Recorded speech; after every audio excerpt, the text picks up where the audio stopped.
but I wanted to do hood rat stuff with my friend.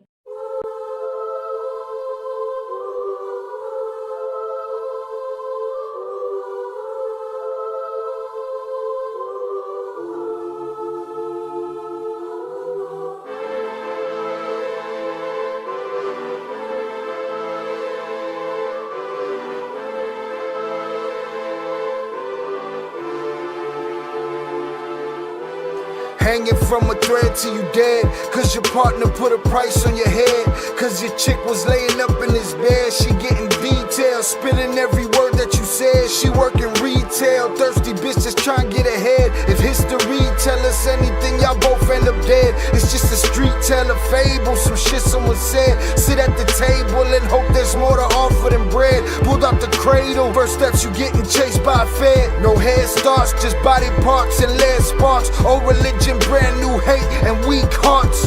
Oligarchs, krakens, dragons, you see sharks. Imagine you could manage to maneuver the deep part. You a savage, you can have it, just show all your teeth sharp. If you could grab it, you could stab it, just aim for the bleeding heart.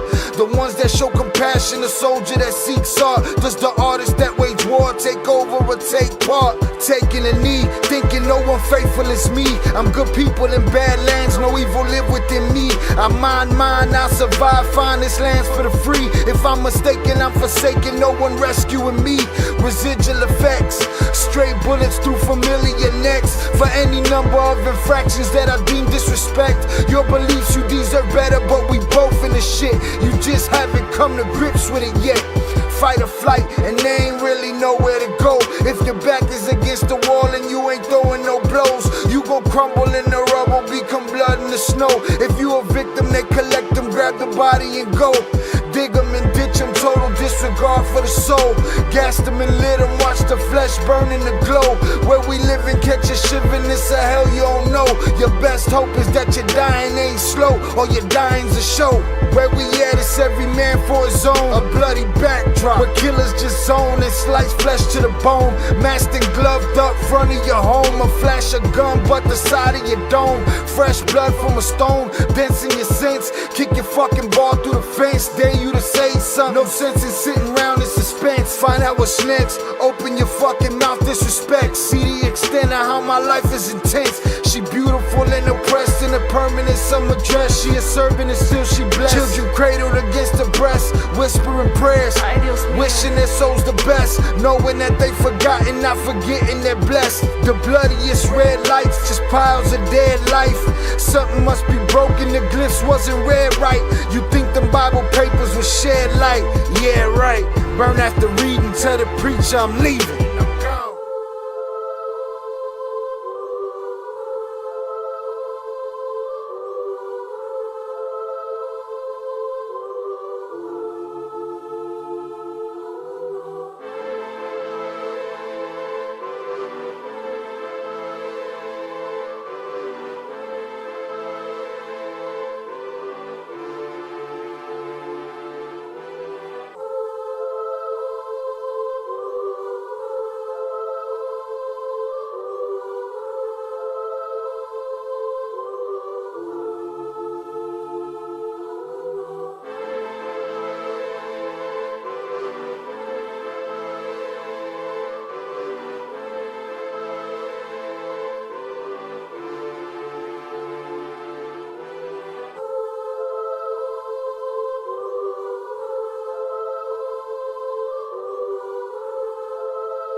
What is poppin', people? Welcome back to the ILL Cartel. I am your host, Shy Ill, and we are back in the building. Thank you for joining me on this lovely Tuesday evening.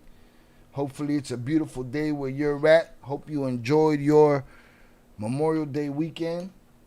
Hope you paid reverence to those that are no longer here. And I hope you started off the week today with getting that money. Millions! What is poppin', people? What's good? Welcome. All right? It's a hot day in the Shy. I didn't realize how hot it was until I sat my ass down right here. All right? Sat my ass down right here. It's pretty rough right here. All right? Salutes to y'all. Welcome.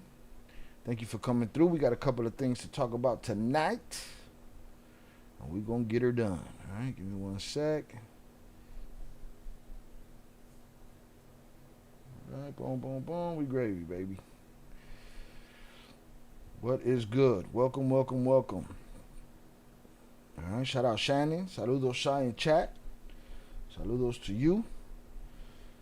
Hit that like button on the way in. Wipe your feet on the way in, too. People, don't drag in your bullshit from outside, please. All right, your boy's a little tired. A lot of learning. A lot of technical shit the last couple of weeks. But it's working out, and slowly but surely, well, faster than I expected, slowly but surely we are getting there, right? I'm fully automating the mothership and automating the system and basically rebuilding everything to work the way I need it to work, to give me more time to be able to give y'all more content across all the platforms, across all the channels. So tonight is a test. You'll be hearing... When I start on the topic, you'll be hearing the sound of a bell ringing. You'll be hearing this here. Right? And once I go back to the chat and we start talking about things that are off topic, you'll be hearing this. All right? Those two things are to let my editing system know that I want that cut out or I want it left in. So expect that today, and if I forget, maybe remind me along the way. All right? You know how it is when it's a new system, but I'm trying to get it all situated. Shout out Pickatrix for his help. But your boy's been on his own this week, figuring it out, and we're almost there. All right? We're almost there. Let's see. All right, shout out Shannon. Salutes to you. Salute Zoraida. Tuesday live. Hola Shy. Happy Taco Tuesday. Taco Tuesday. I already had tacos at my mama's house, 2 days ago. That was my only meal of the day, though. So, fuck it. I hit that like button on the way in. Salutes. Shout out Adrian Torres. Salute Shy. Salutes everyone in the chat. Don't forget to hit that like button on your way in. I appreciate that, sir. All right, share. Tell a friend. We're going to cover Mayito Gordo today. There's a lot of talk about him being back in Mexico, which I seem to think is a bit ridiculous, considering, he got his sentence, he did his time, but there's rumors out there that he went back to Mexico. There's some people think it didn't happen, like me. Some people think it did happen and he went back to take over. Some people think he went to convince his brother to cooperate. Who knows if any of it's true. It's been a slow news couple of weeks with the cartel talk. It's all political. People don't want to hear the political side of it. People don't want to hear about the Rocha Moya situation, how the world is closing in on him, and how they're protecting him, how people are separating themselves from him, and how he's separating himself from other people. They don't want to talk about those parts. They want to talk about, these guys. So we're going to see. We're going to take a look and see if, indeed, we're going to keep paying attention to see if, indeed, Mayito Gordo went back to Mexico. I doubt it. What we're going to cover today is just a video from a site that Shannon put me up on. She said it was Cartel Insider. It is the Cartel Insider, but when she said it, I thought it was Cartel Insider, the blog site. I don't fuck with them like that. But the Cartel Insider YouTube is pretty dope. I'll be dropping the link for that when we get to the story. We're gonna cover that. We're gonna cover the Colombian connection to El Mencho's cartel, 4 letters, or formerly El Mencho's cartel. And we're gonna check out some of these videos that the Cartel Insider got. Your boy gonna try his best not to have to translate anything tonight. I'm taking the night off. We're gonna watch some shit, react to some shit, and hang out. We're gonna talk about it. Shout out Shannon. Sun is out and it's 88 degrees indeed. Shout out Zoraida. Learning. Oh man, a lot of shit. Alright, but once I'm done learning, I'm gonna go bobo. Alright? I'm gonna slow down. I'm gonna let it take over and do some of the thinking for me and just let me do some of the creating.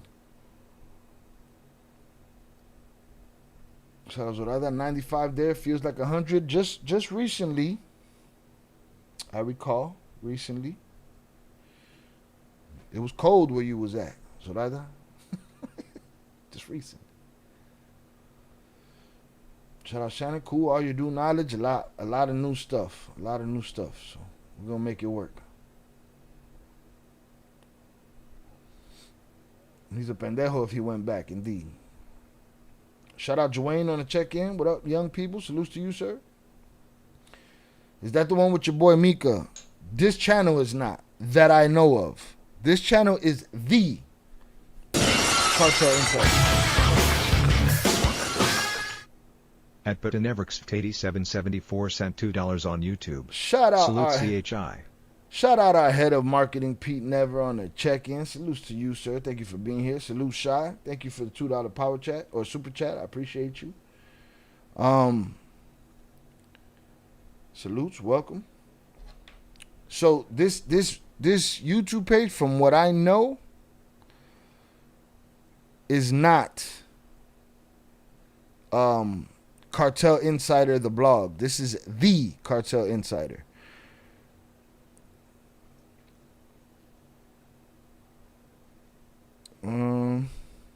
See, I need a description like this on my channel, because you definitely, he said here, shout out to Cartel Insider, he said, you won't find this anywhere else. Trust me, I've checked. I'm Nicola. I cover cartels, organized crime, and the kind of characters that nobody else is even talking about. Wrong. Not because they can't find them, because they don't know where to look. I know where to look on your page. Shannon told me.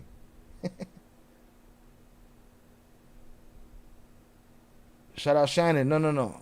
Nicola equals the Cartel Insider. That one word makes all the difference. He said you either know about this channel or you're missing out. Simple as that. Salutes. We're going to give you some pub today, papas. All right, we're going to give you some pub today. Shy, yes, AZ is sectional, bipolar. It picks what area want to be cold, hot, rain, and snow. But it was just winter a couple weeks ago. It's summer now. You're going to take that 100. Hit the like button if you have yet to do so, y'all. Salutes. All right, shout out Tere on the check-in. It's about to be hot where you at. It's what it is. Let's see. All right. But yeah, so the Cartel Insider. I'll show y'all so y'all can see before we even get there. The Cartel Insider, not to be mistaken with Cartel Insider. Now, he said all that shit that he could find anything. Well, he should have found that. Yes, Nicola equals the Cartel Insider. All right, shout out Think Like a Kingpin on the check-in. What's up, Shy? What's up, chat? Salutes to you, sir. Thank you for being here. Appreciate you. Thank you for coming through. All right, I've been MIA. The channel's been dormant. Our graphs and our views have gone. Right? Because with YouTube, it's out of sight, out of mind. I got to stay active. I had to take the time off from uploads, from editing, from everything, just to break my head over the systems that I'm trying to make work. And we're almost there. And once we're there, then I'll be able to keep things popping around here. And hopefully dig our way out of that slump. All right. Shout out to that. That's officially summer. Sweating bullets. Yeah, indeed. I got all these fans on. I said, this shit probably loud on the microphone. I don't know if y'all can hear it.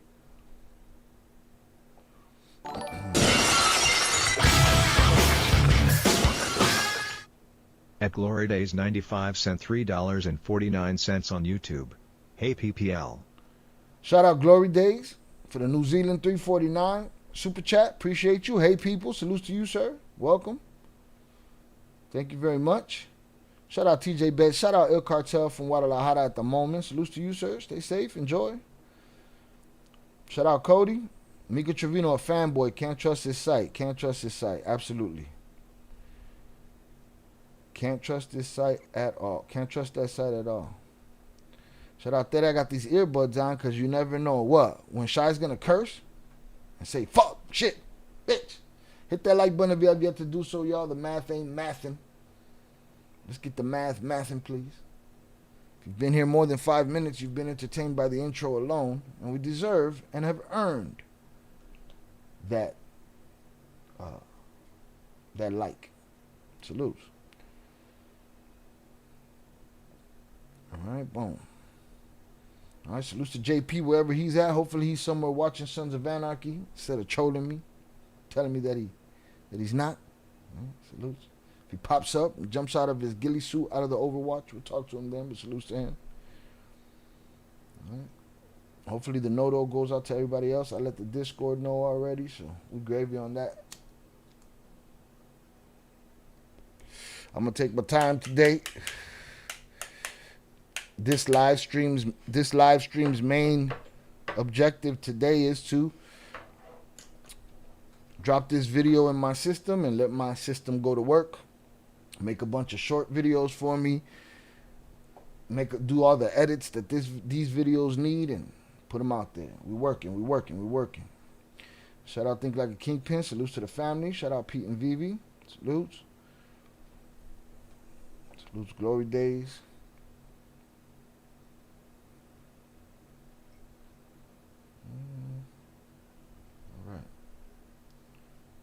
Appreciate y'all hitting that like button. Boom. So we're going to talk about that. We're going to talk about a couple of these videos, and then we'll go from there. If we got body cams later, we'll figure that out. And we'll go from there. All right. Hundreds up in the chat for y'all. I appreciate y'all. Thank y'all for hanging out with me. All right. Again, get that money this week. Million. Hopefully you East Coasters are happy with our new earlier scheduled Friday night and regular live stream where I've been disciplined to try to start it at 7. I've only been late once. Had to do 7:30, but sometimes there's technical difficulties. Saludos, mi querido amigo Jonathan. Bendiciones siempre. ¿Dónde está? Hopefully he's in Charming, watching SOA. Right? Otherwise, he should pause that shit and be right fucking here. But we're watching him. Estamos velando, coño. Coño, man. Estamos velando. We're still waiting on Zorada's drop. Waiting. At Butaneverx8774 sent $3 on YouTube. We need premium folks 11 where hash at. We don't got premium, but we got something better. I don't think you're going to be seeing any ads anytime soon on these YouTube videos. We need premium, folks. Where the numbers at? Salutes. Shout out Pete Never, our head of marketing, doing his job. The $3 super chat. We need premium, folks. We got to pay for the assistant. I've been building that bad boy. Building the assistant. Salutes. All right.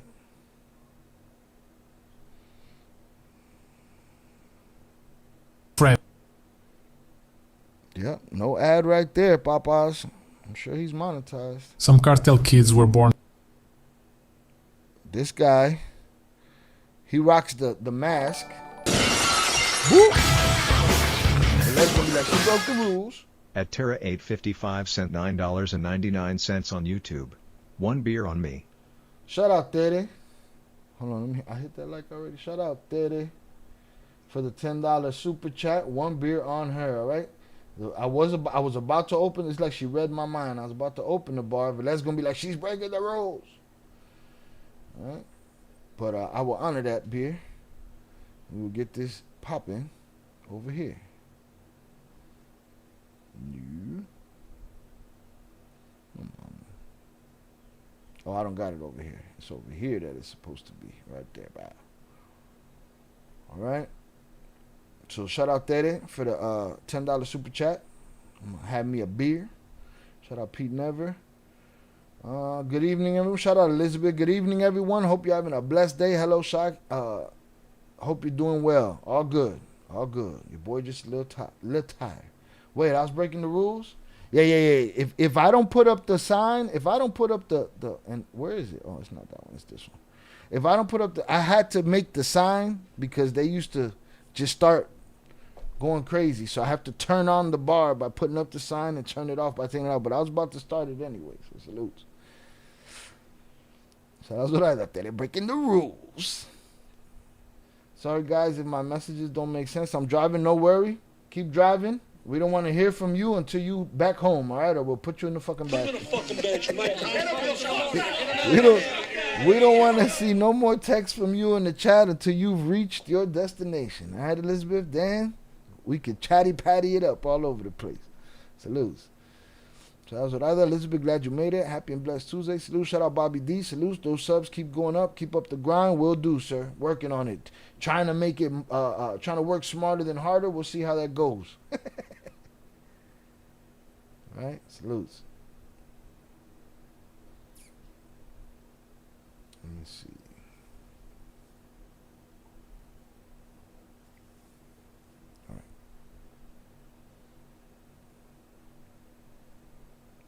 All right, shout out HG.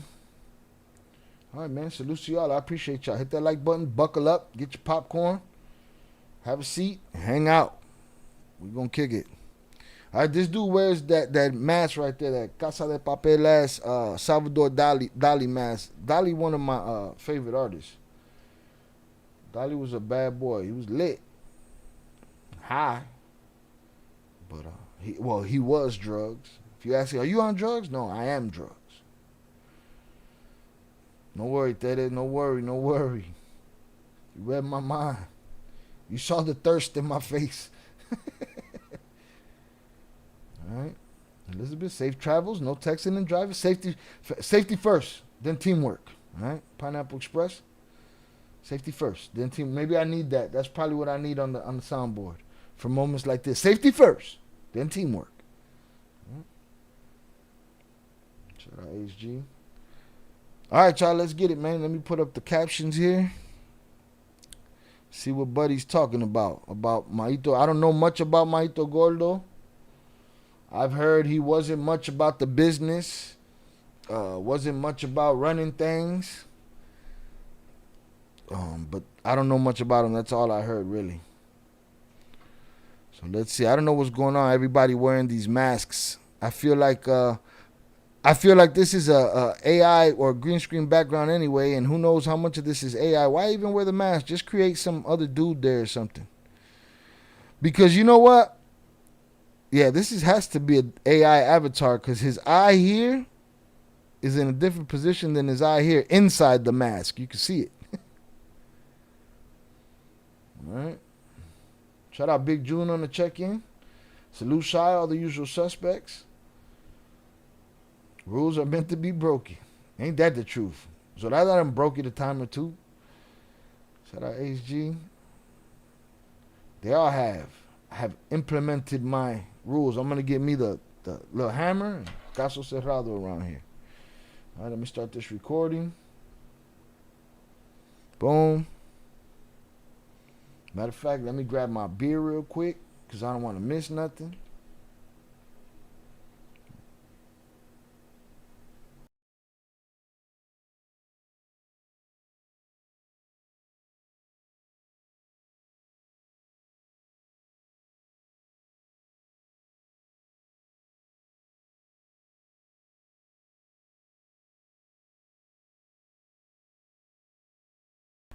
All right. We're going with the hard Humex Strawberry. All right. It's feeling tropical around here. It's warm. Nice little refreshing little something. Salud. Smoke them if you got them, drink them if you got them. If you're sober, here's a hug from me to you. If you're out there on the road getting money, safe travels. If you're out there on the road just getting to your destination, safe travels to you. You get there safely. Let's get it. Some cartel kids were born hungry for power. And then there's El Mayito Gordo, Ismael Zambada Imperial, son of the powerful Mayo Zambada, and all he wanted to do was partying and drinking whiskey with a lot of ice. Today I'm telling you who El Mayito Gordo Whiskey with a lot of ice? That's what he's on? He was a party boy, huh? Mamas. really was. The one who crossed all of Mexico on a motorcycle, crashed his car into a woman just to get her number, and ended his last day of freedom buying a drink at a ranch store while Crashed a car into a woman to get her number. If you need any other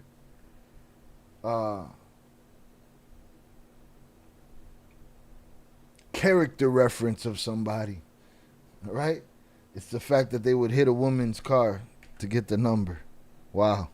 get her number, and ended his last day of freedom buying a drink at a ranch store while the Marines closed in. Stay with me. You will hear anecdotes and details you won't hear anywhere else. My name is Nicola, and welcome to the Cartel Insider. What's poppin', Nicola? To set the scene, we first need to put the last name on the table. His father was El Mayo Zambada, a man who for decades seemed impossible to touch. His big brother is Vicente Zambada Niebla, El Vicentillo, also known as El Niño or El Diez. Then there was Ismael Zambada Sicairos, El Mayito Flaco, and the youngest was Serafin Zambada, El Serra. El Gordo was very close to Vicente. Vicente kept him close, looked after him and protected him. He wasn't the father's favorite, but he was the big brother's favorite. And in that family, Vicente was like a second father to all the siblings. When Vicente had to leave, That, kind of makes sense. That Vicentillo would be the father figure to the rest of the siblings.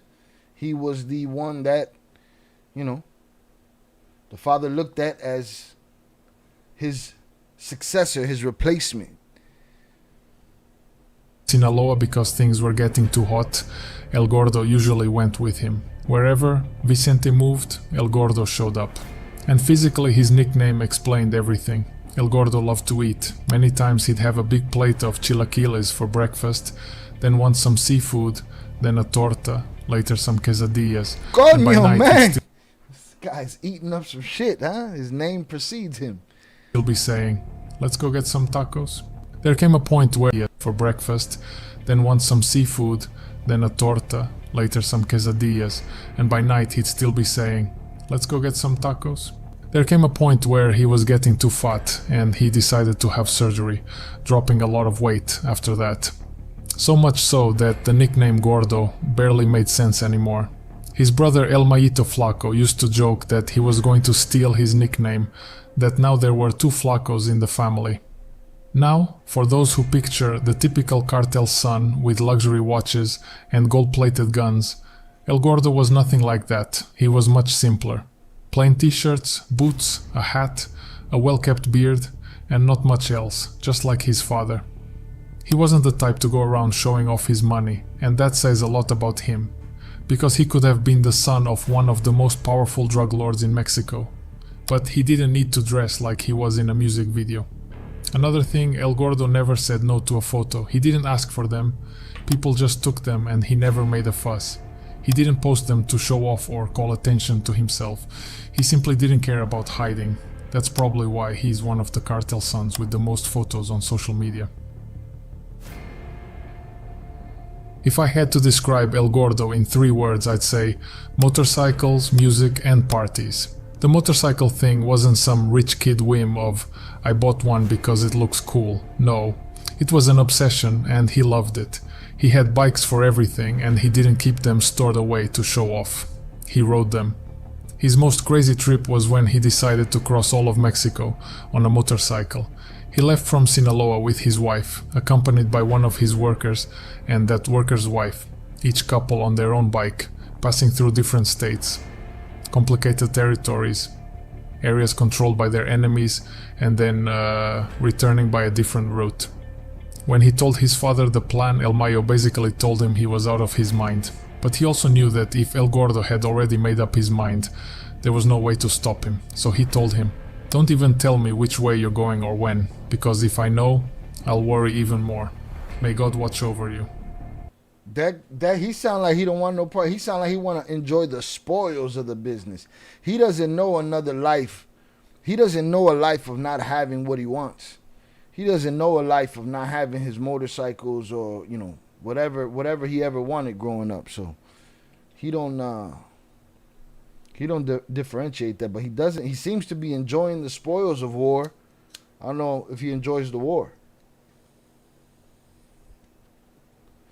or had anything to do with it, which is more reason for me to believe that he didn't go back to Mexico for no reason that has to do with continuing the same shit, you know? Who knows what he got now? I don't know if he misses his motorcycles, but I don't know what he got now. That's a father who stopped trying to stop you and is just praying you come back alive. Then there was the music. There was one corrido that stood above all others for him. La Captura de Vicente by Enigma Norteño. He requested that song all the time. If he was drinking and partying, he'd request it. If there was a live band, he'd request it. And not just once, he could ask for it several times in a row. There's a story from a party from one of Ivan Arquivaldo's birthdays, where you can hear El Gordo asking Enigma Norteño to play Vicente's corrido once, then again. And after they'd already played it 3 times, he asked for it again. Ivan was getting annoyed and was about to say something to El Gordo, but his father El Chapo noticed and told him to calm down. See, now here's the thing. Is there a video? Did he say a video like, oh, there's a story from a party? Well, who told the story? You know what I'm saying? Where'd the story come from? It. If there was a live band, he'd request it. And not just once, he could ask for it several times in a row. There's a story from a party from one of Ivan Arquivaldo's birthdays, where you can hear El Gordo asking Enigma Norteño to play Vicente. See, there's a story. See, now that those two things contradict themselves, and people say, "Shy, you're a stickler, bro," because anybody I could say there was a story where Mayito Flaco said, "I want to hear this song. If you got a problem with that, you could bounce, or we could tear some shit up." I could make up that story. You know what I'm saying? I just made it up. So to say there's a story and then say where you can hear Gordo asking Enigma, is that a video? Is there a video? Show me the video. Where's the link? We need resources. For it several times in a row. There's a story from a party from one of Ivan Arquivaldo's birthdays, where you can hear El Gordo asking Enigma Norteño to play Vicente's corrido once, then again. And after they'd already played it 3 times, he asked for it again. Ivan was getting annoyed and was about to say something to El Gordo, but his father El Chapo noticed and told him to calm down. Where'd that come from, bro? Who said that? And later, Vicente's arrest in 2009 hit him hard. Of all the brothers, El Gordo was one of those who felt it most. Vicente was like his guide, his reference point. All the siblings respected him a lot, almost more than their own father. And then there were the parties, because El Gordo had a reputation for drinking like he wasn't human. Though let me tell you, he started drinking pretty late in his... Look at that, him and his boy Minnie. His boy Minnie leaked.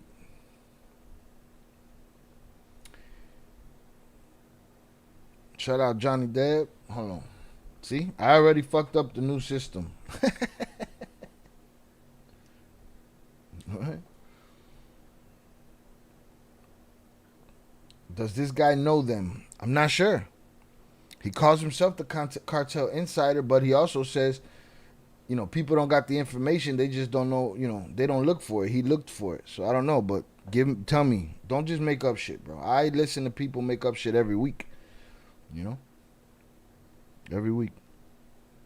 Mid to late 20s, not as a teenager or anything. He could go 2 days, sometimes 3, that was like boy, he wasn't human. right there. So let me tell you, he started drinking pretty late, in his mid to late 20s, not as a teenager or anything. He could go 2 days, sometimes 3, without sleeping. Pure whiskey, women, music, and banda, and without taking anything else. Just alcohol, no cocaine, no meth, nothing. And he always prepared his whiskey like this. He'd fill the glass with ice almost to the top and then pour a heavy shot over it. No measuring, no mixing, no presentation. A lot of people didn't believe that he only drank. They'd say, that's impossible, nobody holds up like that on whiskey alone. But the people who knew him swear it's true.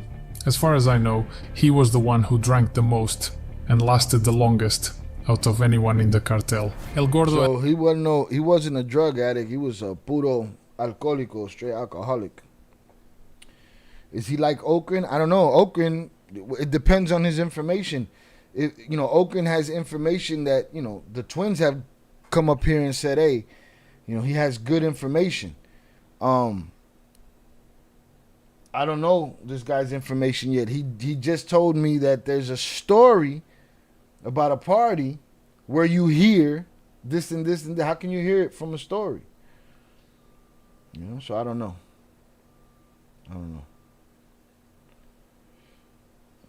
Is this the guy?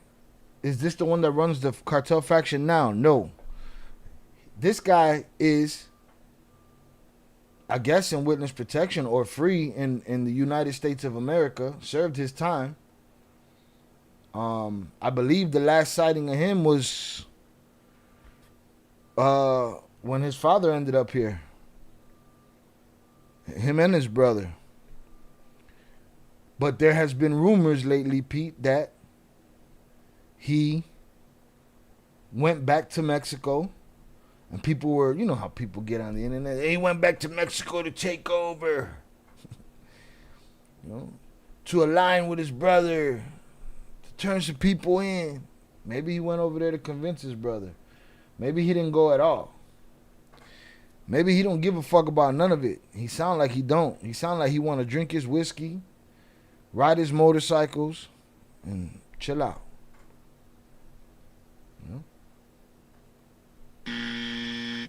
Zoraida needs some Z's. Damn, Zoraida, we bored you like that today? Coño, there's a first for everything, huh? Shout out Johnny Deb on the check-in. Appreciate you. 2 or 3 days drinking, no sleep.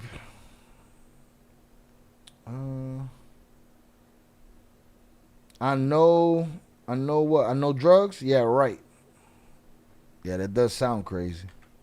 But again, the legend is always going to be bigger than the legend's always going to be bigger than the truth. And lasted the longest out of anyone in the cartel. El Gordo and El Chino Anthrax were always together. Both of them loved to gamble, so they'd make trips to Las Vegas to spend big money and drink. They were high rollers. Here you can see a photo of... So that was Chino's running buddy, huh? Chino's running buddy. Chino Anthrax. Two of them in a casino. And besides motorcycles, El Gordo and El Chino would often head out to the dunes on ATVs and razors together. Here you can see a photo of them there. And there's one more curious family detail.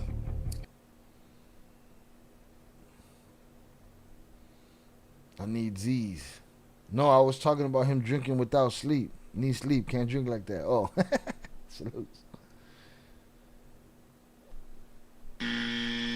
Shout out Elizabeth. Thank you, everyone. Made it home safe. Appreciate you. Thank you for getting home safe. Staying out of the chat. Salutes.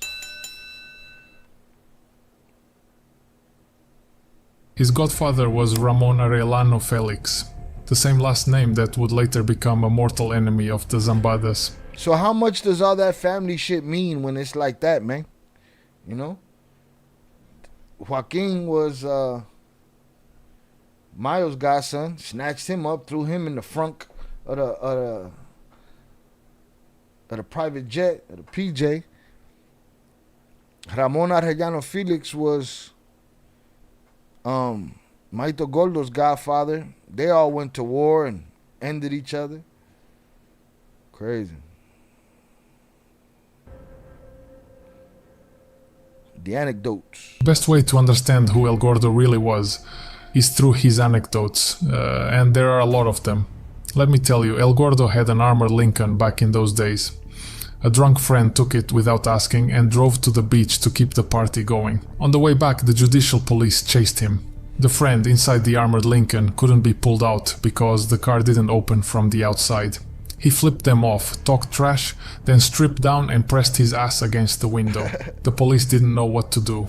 They called Vicente because they recognized the Lincoln. Vicente called El Gordo to give him hell. El Gordo told them he was at his grandmother's house and had no idea what was going on with his car. Eventually they brought a tow truck and hauled the Lincoln away, just like that, with the man inside and naked, all the way to the judicial building. El Gordo went off on him later, and from that day on their friendship was never quite the same. Now let me tell you another anecdote. So what, they just let dude out of the car? They let dude get out of the car? I don't know about these stories. I guess, tell me, show me. Tell me who. Or yeah, or like Tere said, do you know these, did you hear these stories firsthand? Because, you know. The woman who would later become his wife, Gris Felix Gastelum, sister of El Chavo Felix. He used to see her on the street and he liked her, but she paid him no attention. El Gordo, a man of creative solutions, decided that the correct way to solve this situation was to crash into her car. He was driving around, spotted her, and out of nowhere hit her. He got out very apologetically, told her he'd take care of everything, and used the moment to ask for her number. It worked. They got married. The most expensive and original courtship tactic I've ever heard of. And then there's this one. I mean, didn't he know her brother? You know what I'm saying? Like, he couldn't just send a message and shit? What are we talking about here? Which tells you everything about the kind of friend El Gordo was. Ivan Archivaldo had just gotten out of prison and was at a hotel in Culiacan with his brother Alfredo. In the parking lot and surrounding area there was a police operation. Ivan, with the understandable fear of someone who just got out of prison and doesn't want to go back, called Gordo. He told him, "Gordo, please help me, I think the government just showed up here." El Gordo didn't ask questions. He didn't send someone else. He went himself, grabbed El Chino Antrax, several gunmen and headed to the hotel. They arrived, put all the police on the ground, told them to drop their weapons. One of the officers recognized El Gordo and said, "Gordo, it's us, what's going on?" And El Gordo asked what they were doing there. Turns out the operation was against some bank robbers. Nothing to do with Ivan and Alfredo. It sounds to me like this guy enjoyed the power, enjoyed the gangster nature of it, enjoyed the chicas, champagne. You know what I'm saying? But I ain't heard him make one business move. It seemed like he ain't got nothing to do with the business, not his thing. You know what I mean?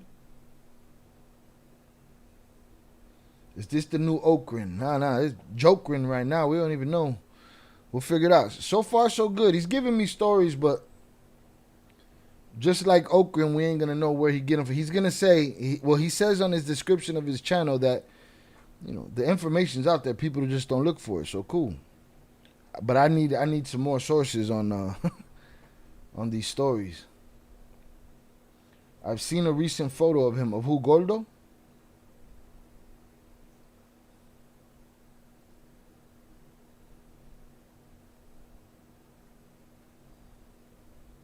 How romantic. It's not cute to just ram your car to get your number? That's not cute? Come on. What are we talking about here? That's not cute?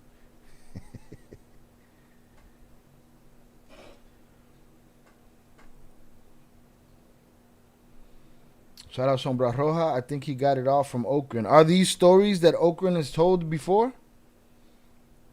Okay, if that's the case, yeah, he probably just... If you watch Okrin, Jose, you let me know if you've heard any of these stories that he's spitting. He spit the story about her ramming the car, or him ramming the car to get the number. Showed the story. He told the story of this one going to get Ivan from the hotel. He told another story about, I don't know, them driving cross countries. A bunch of shit. Shout out Marquise. I've been watching a lot of his channel. I don't know if it's legit, but it's entertaining. Shout out Shannon. Shannon brought me his channel. I instantly was like, oh, this is dope. Let's check it out. And we'll find out together if it's bullshit or not. You know what I'm saying? We'll find out together. Bullshit. Shout out Jose. Jose said he already done talked about all of it. He talked. Okran talked about all of it. Okay, then that could be it. All right, hey, this is probably an English translation of that. You know, Okran should have just let me do the English translation of that shit. Yeah, we're gonna check that one out, Shannon. There's another one episode on the Colombian takeover the four letters. It's not cute at all, HG. Not cute at all to get your car smacked, to get your car rear-ended, to get some loving. Hit the like button if you have yet to do so. So far, he's told all those stories. Okay. All right. You should make another channel, put on a face mask, and there you go. Boom, a lot of followers. I wouldn't doubt it, bro. I don't doubt it. Soon as I talk, out the fucking window, I have to put an AI voice.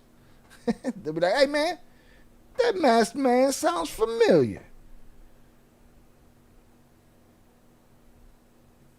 Johnny said, at this point, I think people talk out of their ass. I believe it.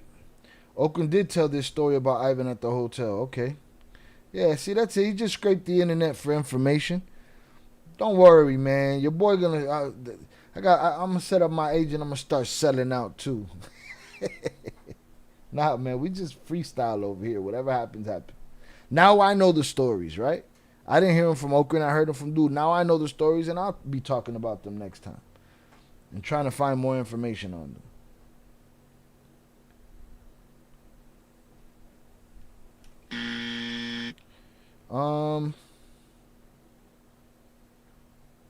Shout out Jose. Salute William Cadell. Appreciate you. Thank you for coming through. Elizabeth made it home. We're good. Shout out Johnny. Shot for president. Salutes.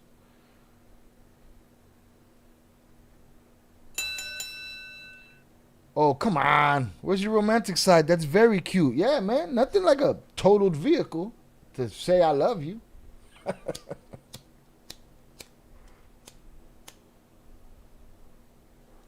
Too many fans around this moment. There's nothing there's nothing like you know, a little whiplash to know that it's gonna last. Okran talked about his love for motorcycles. I'll put the link in the Discord. Yeah, so this guy's just regurgitating. Again, he got it in a nice, you know, English, motherfucker, do you speak it? Palatable, you know, way. So I'll take it.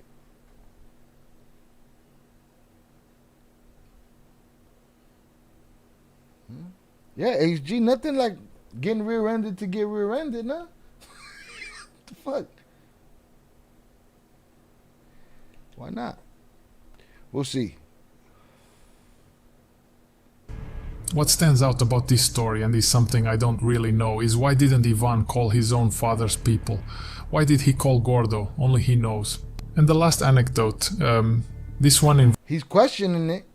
If Okran went from the angle that he indeed called Mayito Gordo, that Ivan called Mayito Gordo, this guy's kind of not buying it. He's like, why Ivan didn't call somebody else? This one, that one, the Nini, the 17, 19, 21, none of them guys.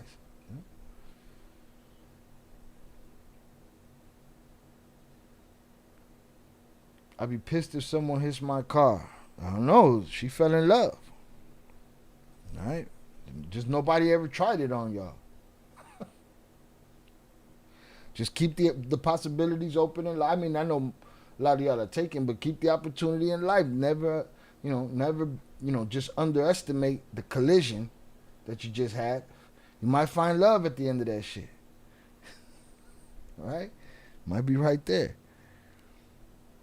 Involves his grandmother, and it's both funny and wrong on... Okay, so he's kind of not buying it, so we'll see how that goes. Ivan and Gordo were friends. Okay, that could be the easy explanation right there. That could be it. Very simple. That could be it. Very possible.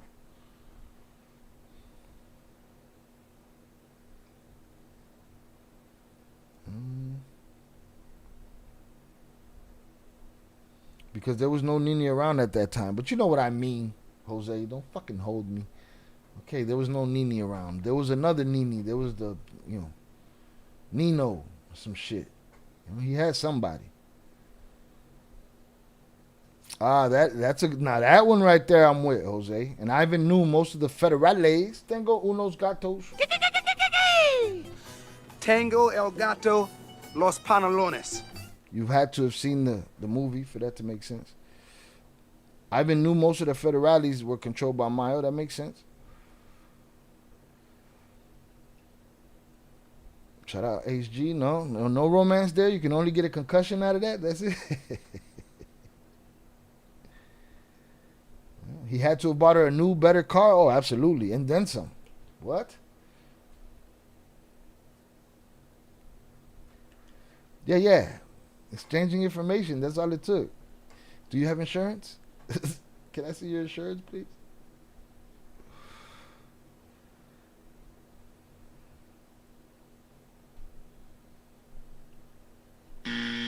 All right, let's get in the chat real quick. Shout out Michael, 100% data. Colombian took over CJ&G. 03 makes sense to me. We'll see the connection. I don't know if that's what they're saying or, shout out Plug Talk in the Discord. We live, bro. Where you at?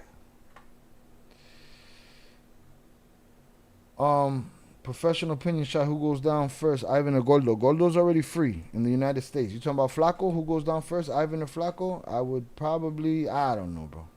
It depends. Go down is. Who goes down? The question is, do they go down? Do they send themselves down? Turn themselves in? Who knows?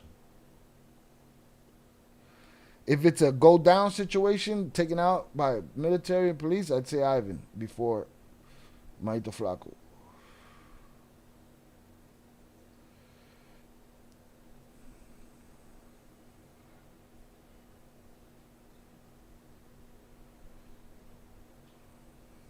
Shout out Miguel Lopez on the check-in. Appreciate you, sir.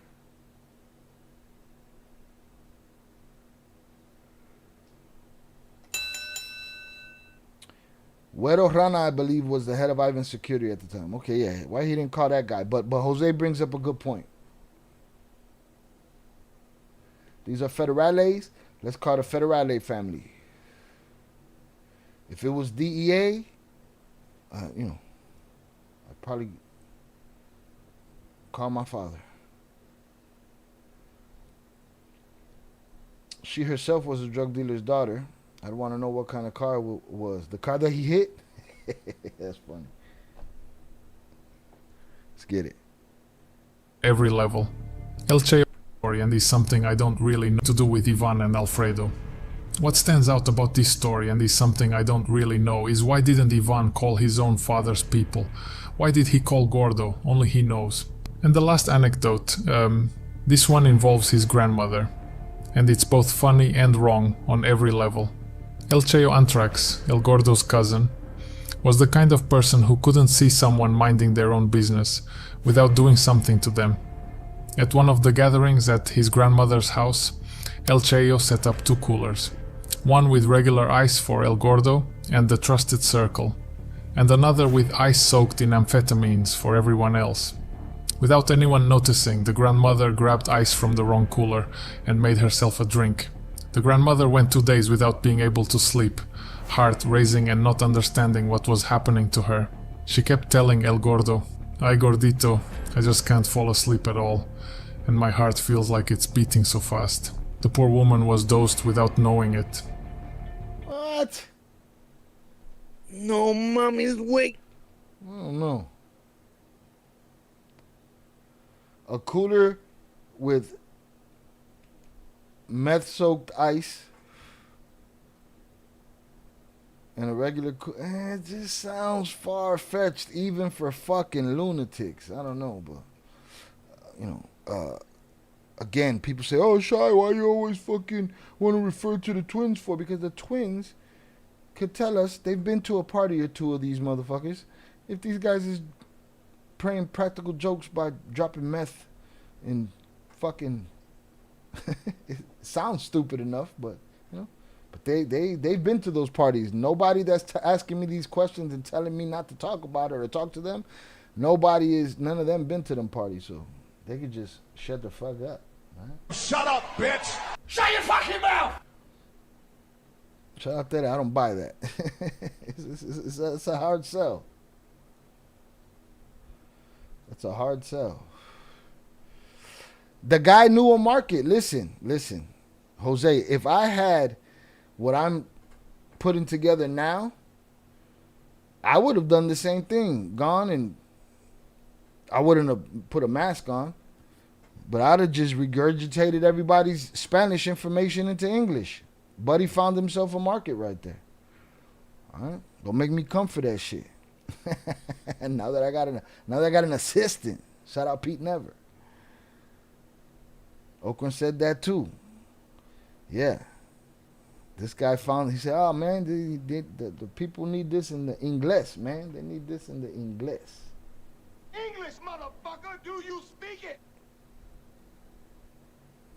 Oh, they didn't want to know what car he bought her. Okay. The grandmother would have died. What kind of stupid games do they play? I do believe in those kind of stupid games and pranks for them. You know what I'm saying? But why I don't understand meth on ice. And I could understand if it was in a drink. I could understand if it was, but in ice just doesn't, I don't buy that shit. Jonathan Pantria sent $2 hashtag salutes Chi my brother hashtag ILL Cartel member San Chat hashtag hope you are all having a blessed and grateful hashtag hanging out doing hoodrat shit with my friends Tuesday hashtag like and subscribe to the great quality content hashtag fuck around find out hashtag support the channel hashtag it's free. Shout out JP for the $2 power chat. Salute Shy ILL my brother ILL Cartel members in chat. Hope y'all having a blessed and grateful hanging out doing hood rat shit with our friends Tuesday. But I wanted to do hood rat stuff with my friend. Like and subscribe to the great quality content. It's free. Don't cost you a damn thing. Fuck around and find out. Support the channel. It's free. Don't cost you a damn thing. Salutes to you, sir. I appreciate you. Thank you for hopping out your ghillie suit and into the fray with us, all right? Do you believe that they dosed Mayito Gordo's grandmother? Now, what grandmother is this? His mother's mother? Is this his father's mother? Wouldn't there have been hell to pay for this kind of stupid shit? I would think the lady's heart jumped out of her fucking chest when that shit went down.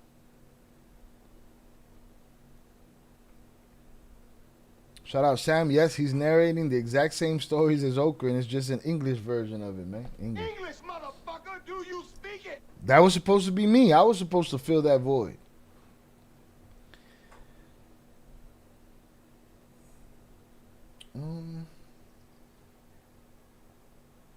I don't know. Hold on. Imagine being able to build anything just by thinking about it. Meet Base 44, a complete AI creation platform made for anyone with 12 minutes. This one's 12 minutes and 45 seconds.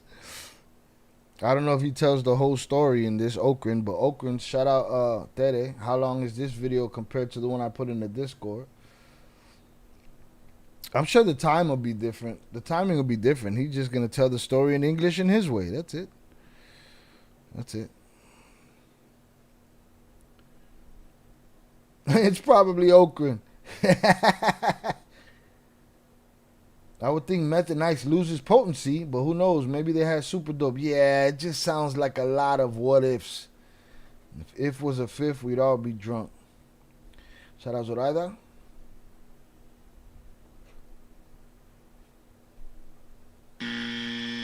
I gotta get used to that shit.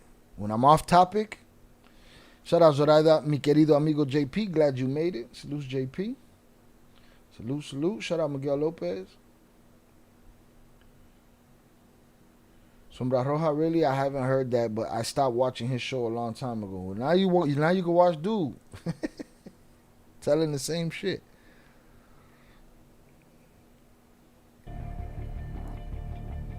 Here's something that said knowing it, and my heart feels like it's beating so fast. The poor woman was dosed without knowing it.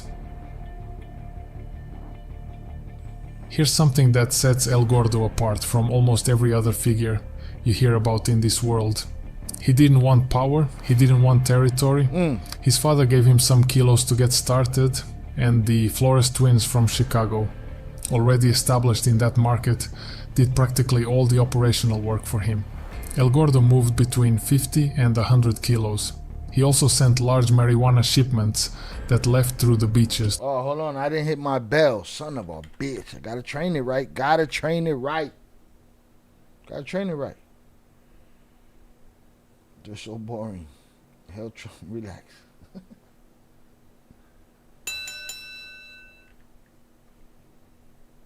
Part, telling El Gordo, "Ay gordito." The poor woman was dosed without knowing it.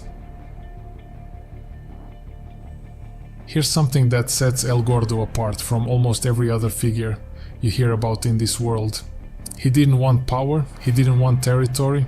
His father gave him some kilos to get started. I believe that. He didn't want power, he didn't want he enjoyed the power. He didn't want it in that sense. He liked to be able to, you know, show up with his guys to go save somebody at the hotel. But he wanted to ride his bike across the country and dare a motherfucker to do something. So, I don't know. And the Flores twins from Chicago, already established in that market. And he had it good. This is the first business shit we hear about him, and they say that the twins handle his operation anyway. You know? These are the things that would happen. Somebody wants some work, somebody of some kind of influence, or somebody that, you know, they fuck with. Not just them in the business. Somebody run the work for him. He get the blessings out of it, you know? He sounded like he didn't want no part of the business. Did practically all the operational work for him. El Gordo moved between 50 and 100 kilos. He also sent large marijuana shipments that left through the beaches toward the border, crossing through a tunnel. What did he work for? To pay for his lifestyle? To hire musicians whenever he wanted? To keep his family comfortable, to treat himself every now and then, nothing more. He had several well-equipped offices in Culiacan, one with a jacuzzi, lounge and bar. Another that was a private casino with machines and a card table, which also is where El Chavo Felix's gunmen used to hang out. El Chavo Felix was his double brother-in-law. El Gordo's wife was El Chavo's sister, and El Gordo's sister was El Chavo's wife. And those two got along great. El Gordo Damn, like that? and El Chavo were like best. Let's do that family tree one more game. Casino with machines and a card table, which also is where El Chavo Felix's gunmen used to hang out. El Chavo Felix was his double brother-in-law. El Gordo's wife was El Chavo's sister, and El Gordo's sister was El Chavo's wife. And those two got along great. El Gordo and El Chavo were like best friends. As I've mentioned in another video, El Chavo loved to party and always kept El Gordo company. Though when it came to drinking, El Gordo was in. We got down there Mayito Gordo, Chino Anthrax, El Frankie, Chavo Felix, and Pancho Alce. Party and always kept El Gordo company. Though when it came to drinking, El Gordo was in a completely different league. November 2014. The Marines were running constant operations in Culiacan. El Gordo had decided to go to a house he had in Los Burgos, out in the Sierra, to get out of the city where they kept looking for him. The problem was that for more than 2 years they had his BlackBerry pin intercepted. They knew every move he made. Yeah, he's El Gordo super, never changed it. So he's super AI. He said they had his what did he say? His BlackBerry pin intercepted. For him. The problem was that for more than 2 years they had his BlackBerry pin intercepted. They knew every move he made. El Gordo never changed it. So that day the Marine helicopters first passed heading toward Culiacan. When he was told the helicopters had moved into the hills, he could already hear them above his head. He ran into the brush with one of his guys. They hid there listening to the operation over the radio. Marine vehicles coming in from every direction, helicopters sweeping overhead. His guy told him he was going down to the village to scout. He said, "If I don't come back within a certain time, it means they got me. You move." El Gordo said he'd wait. Alone in the hills, his mind started working against him. The thought that they'd grabbed his guy, that he'd give him up, that the Marines were already coming. And with all that noise in his head, he made the decision he shouldn't have made. He went down to the village. He was very thirsty. The first thing he did was walk into a small store to buy something to drink. At that moment, behind him, a marine vehicle was passing by. Instead of staying in the store or asking to be let into someone's house, he walked toward the school where some construction workers were laying floors. He asked them to let him stay with them and pretend he was one of them, and the workers agreed immediately. The Marines arrived. They asked what they were doing. The workers said they were working. The Marine asked where they were from. Everyone answered. Then he looked at El Gordo and said, "And why do you look like you've been running?" El Gordo told him he hadn't been running, that he'd been there working all day. The workers backed him up. The Marine went to the vehicle, checked the tablet, came back. "You're not fooling me, you're El Mayito Gordo." And that was the end of the story. They took him to his house, sat him on the bed, and the interrogation started with everything included. Punches, a bag over his head, questions about his father, about properties, about everything. Then they had him shower, got him clothes, put him on the helicopter blindfolded. They told him his friends had betrayed him. El Chavo Felix, the Chapitos, El Cheyo, all of them. El Gordo said nothing because he knew that was false. Then El Gordo asked them to take the blindfold off because he wanted to see Culiacan. They asked why. He said, "Because I think it's going to be a while before I see it again." They took off the blindfold, and the last thing he saw of his city was the Tamazula River cutting through Culiacan. From Culiacan they flew him to Mexico City and took him to Puente Grande prison in Jalisco. There they received him naked, with a dog barking inches from his private parts, screaming at him that he was no longer a person, that from that moment on he was number 4315.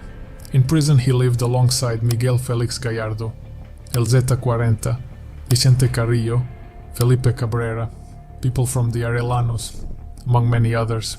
And El Gordo, being who he was, would mess with the Carrillos in the cafeteria, and Vicente Carrillo would just stare at him like he wanted to kill him. Later in December 2019 he was extradited to San Diego. He pleaded guilty, cooperated with prosecutors, and was sentenced to 9 years. But because they counted the time he had already served since his arrest in Mexico back in 2014, Don't miss he that was part. He cooperated. So when you're out here picking and choosing, don't forget, Mayito Gordo cooperated. Okay? He cooperated.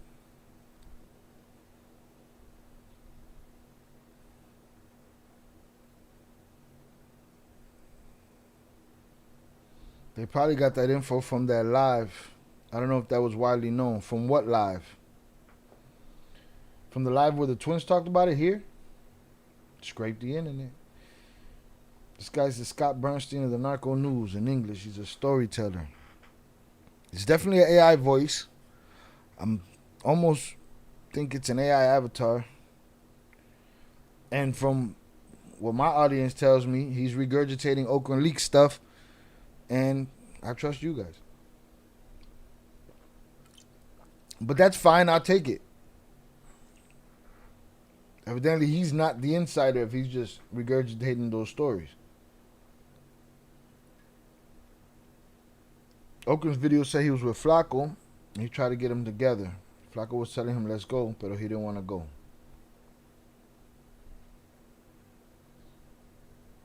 Shout out Marquise. Now, when they add details like this is where I question if it's legit or not. Yeah, who was standing in the store? They're listening to the conversation. You know? Hit that like button if you have yet to do so. Released on July 21st, 2000. Released on July 21st, 2022, and was instantly at Disneyland. You know what I mean?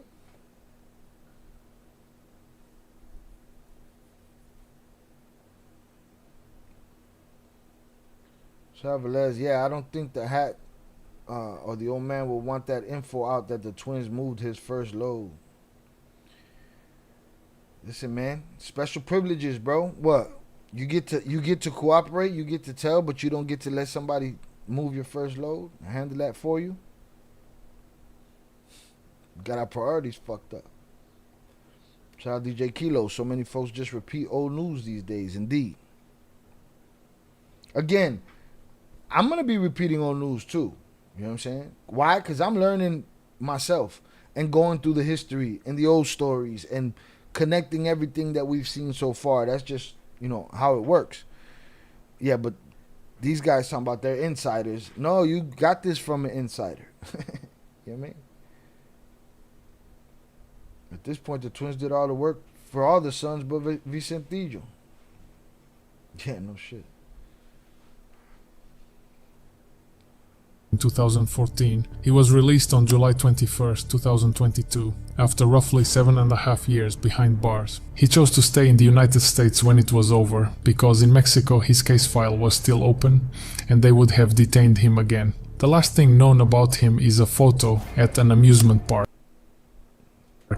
smiling, and also a photo of him standing somewhere in the US. There are also rumors going around that El Gordo has returned to Mexico, and that the Cabrera Sarabia brothers received him with a big party. Those are the rumors, that he returned At one of their ranches. As far as I know, that's not true, though honestly, I can't confirm it. What I I just don't believe it. Not yet. Somebody got to confirm it for me. will tell you is this: don't pay too much attention to people who say he's going back. The man has legal money, land, cattle, properties, and he's going back. What I will tell you is this: don't pay too much attention to people who say he's going back. The man has legal money, land, cattle, properties, and his freedom. There's no reason in the world to go back to any of it. So El Mayito Gordo is somewhere in the United States, in some restaurant, with a whiskey with a lot of ice, listening to his brother Vicente's corrido. And that's just fine. I'm Nicola from the Cartel Insider, and these are the kinds of stories and details you're only going to find here. Also follow me on my new You're only going to find there in English. Instagram at the Cartel Insider. That's where I'll be posting news, photos, and exclusive content you won't Sorry, my audience called you out. They might be okay with it though. No te rindes. All right, let me drop his channel link. We're gonna check out some other story. We're gonna check out a Rocha story from him.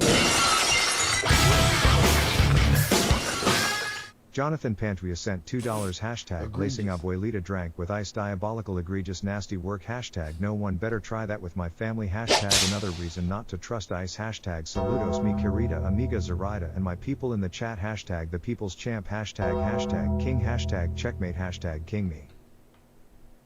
Hold on, man. I gotta use my system, man. I'm fucking around. Shout out JP for the $2 power chat. Lacing abuelita's drink with ice, diabolical, egregious, nasty work. No one better try that with my family. Another reason to not trust ice. No, mommy. No mommy's wake. Coño, man. Ah, shit. Saludos, mi querida amiga Zoraida, and my people in the chat. The people's champ. The hashtag king. Checkmate. King me. You gotta relax. All right? Relax. Go get your fucking shine box. Now go home and get your fucking shine box. Salute to the hashtag king. All right? The people's champ. Shout out JP for the $2 power chat. Appreciate you, sir. Let's see.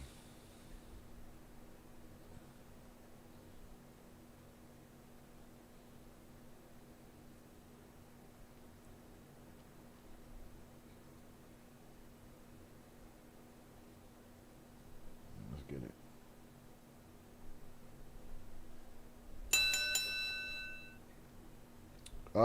They caught him at Disney World, the second happiest place on earth. What's the first? Hong Kong? All of that information comes from Okran's episode that he did on Mayito Gordo. See? They have spoken, Mr. Insider. Velez, you have a source that no one else has, though, Shai. Indeed, I do. So you can go back and talk about that stuff. Indeed, I can. Indeed, we shall. Shout out there. He's Mexican for sure. Everyone wants a part in the storytelling. This fucking guy? I don't know, man. Here, let me drop his channel so I don't get called a hater. Shout out Miguel. Hit that like button.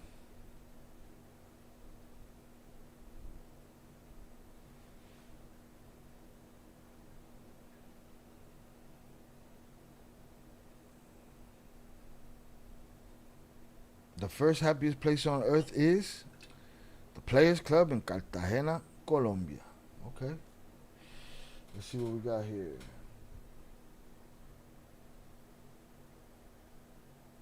You wouldn't throw away half your earnings in the street. So. Hold on.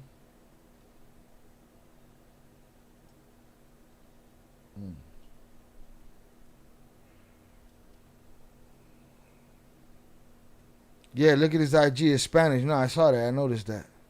Let's see.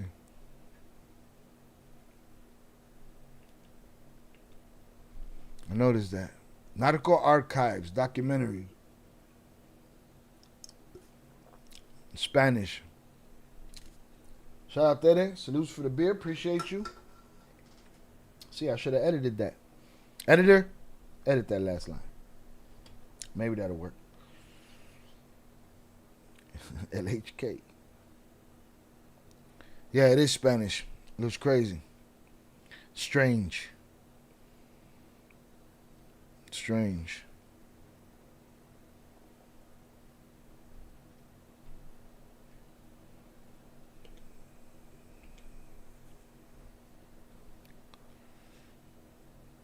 Again, he sounds like a guy that didn't want no part of the game, didn't want to be in the game, and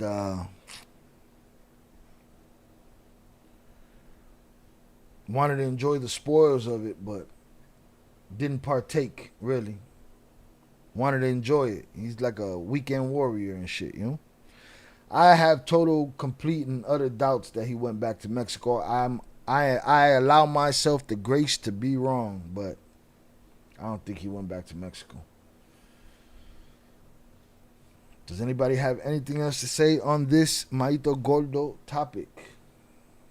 All right. That segment was about an hour long. Coño, man.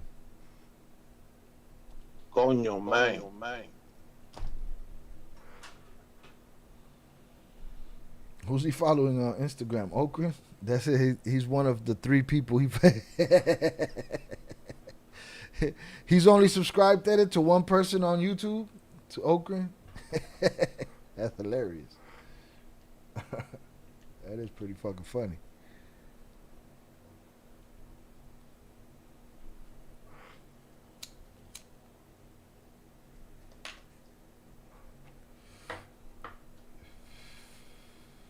Hit that like button if you have yet to do so.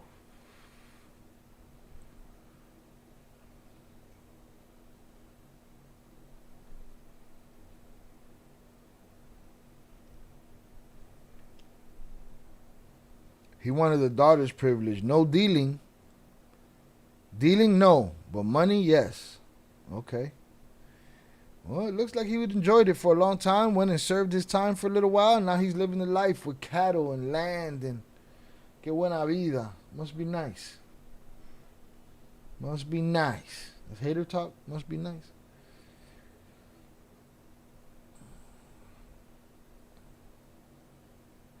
All right, y'all. I'm going to end this segment. We're going to move on to the next one. Let's see if this Rocha episode let's see if this Rocha episode is more regurgitated okra. Johnny, Gordo had no ambition. That's what it sounds like. He didn't give a fuck. Or his ambitions may not have been tied in with cartel life and culture. You know what I'm saying? Don't most of the Mexican drug lords that get extradited stay in the U.S.? Oh, yeah. They done burnt it all up. It's burnt. Go back to what?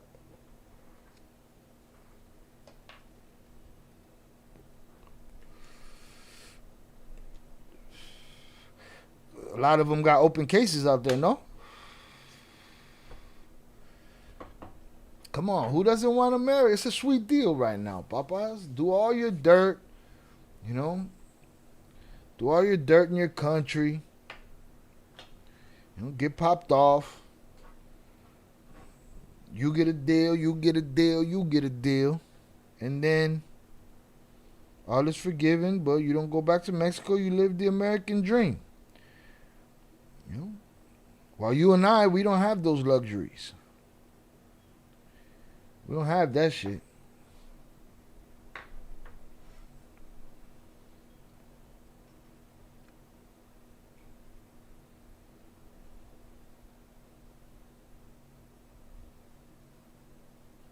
Hundreds up in the chat for y'all.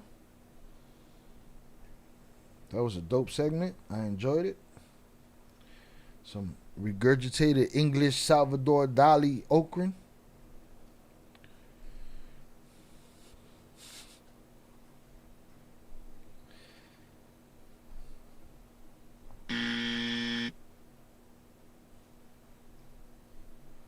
Shout out Miguel Lopez. I believe we should deport all brownies back and keep my America. Beautifully white European. Don't get it fucked up, people. His first name is Miguel. His last name is Lopez.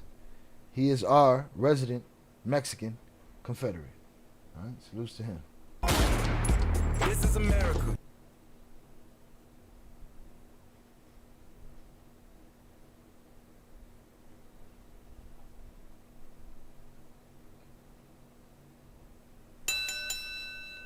See what happened to Chino when he went back.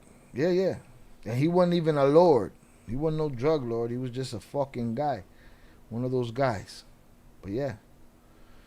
So it doesn't make sense that Mayito... I don't believe he went back. I never believed he went back. I just think it's a ridiculous notion. And if he did, it is the stupidest, dumbest, ridiculous shit that I've ever heard in my life.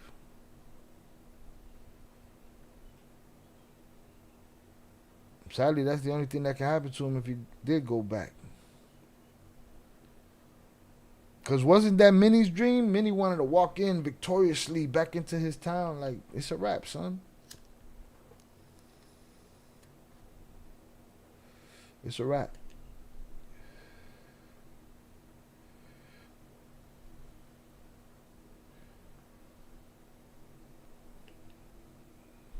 Mono con los ojos tapados. Sorry.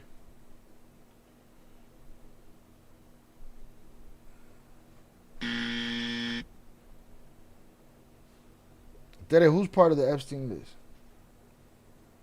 Mayito Gordo? Fuck are we talking about? All right. We're going to move on to another video. We're going to check out another video from him. For you people that watch Okran on a regular basis, I need you guys to stay focused. All right? I need you to... We're going to go to something broader. You know, we're going to do the CJ&G Colombia story, but we're going to go to... The next video we're going to do is a Rocha video. Because there's some strange shit they're saying about Rocha. Like he would answer the door in his drawers knowing he had a meeting and shit. Some weirdo shit. But keep your ears keen. And if it sounds like a bunch of regurgitated okran, just let me know. Because I believe y'all. Shout out Nando. Chino Anthrax went back for no reason to get whacked. Yeah. As far as he was concerned, it is what it is. But I don't believe Mayito Gordo went back. That I do not.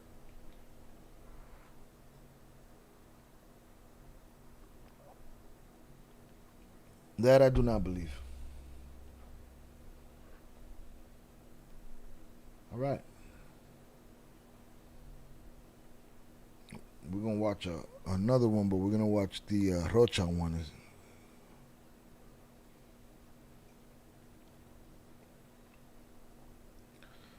And the title of it is The Sinaloa Cartel Doesn't Exist Without This Man. The people of Sinaloa. Relax.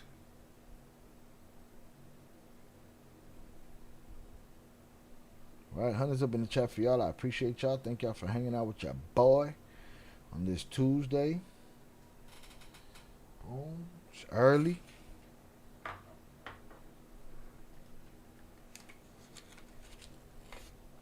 Hit that like button if you have yet to do so. Can we get to 40? Let's get to 40.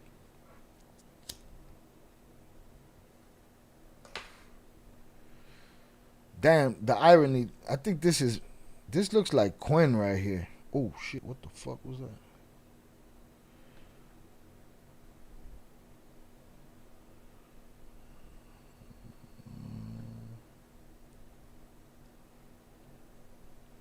Shout out Johnny, you right shy. They all end up snitching. It's part of their bag. EC12. Some people think that even the person who is Okran wants to go back to Sinaloa if Mayito Flaco wins. That's just online speculation. That's crazy. It's crazy.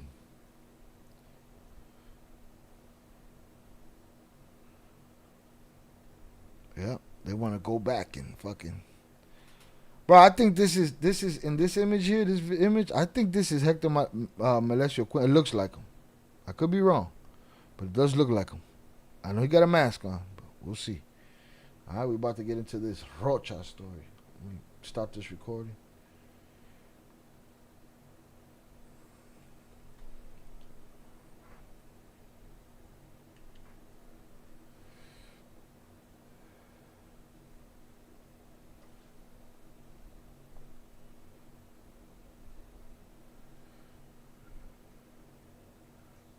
El Rocha. Oye, y el Rocha. Oye, y el Rocha. ¿Cuál es el Rocha? Y el Rocha. Bueno, y el Rocha. Shout out to the Cartel Insider. This one is called The Sinaloa Cartel Doesn't Exist Without This Man. They giving him a whole lot of credit right there. You know what I mean? Whole lot of credit right there.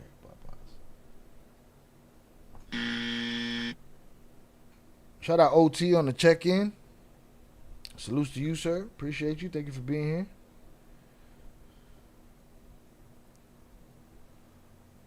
Shout out Nando. I stopped watching Oakland after Camilo got deaded. Salutes. Let's get it. Hold on. We need some captions. The people of Sinaloa thought they elected the governor. What they actually got was a cartel puppet. His name is Ruben Rocha Moya. This man... Hold on, we gotta go back. Start over.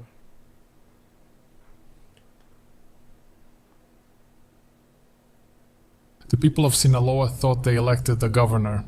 What they actually got was a cartel puppet. His name is Ruben Rocha Moya. This man won the election because El Chapo's sons ran his entire propaganda campaign. He and his sons pocketed tens of millions of dollars in exchange. And he was standing there when El Chapo's own son kidnapped El Mayo Zambada and shipped him off to the United States on a private plane. Days ago, the US indicted him for narco-trafficking and want him extradited. And he vanished. Today I'm going to tell you every... Did he vanish? Yeah, I mean, we ain't seen him. Anybody seen him? Oye, y el Rocha. You better know where he at. Rocha. Bueno, y el Rocha. That guy always seems to disappear when shit get hot. Allegedly, one moment, he's there during Mayo's kidnapping, and the next moment, he disappeared and said he was on a flight in the U.S. And then shit get hot and the war kick off. He was everywhere before then, and then suddenly he disappeared.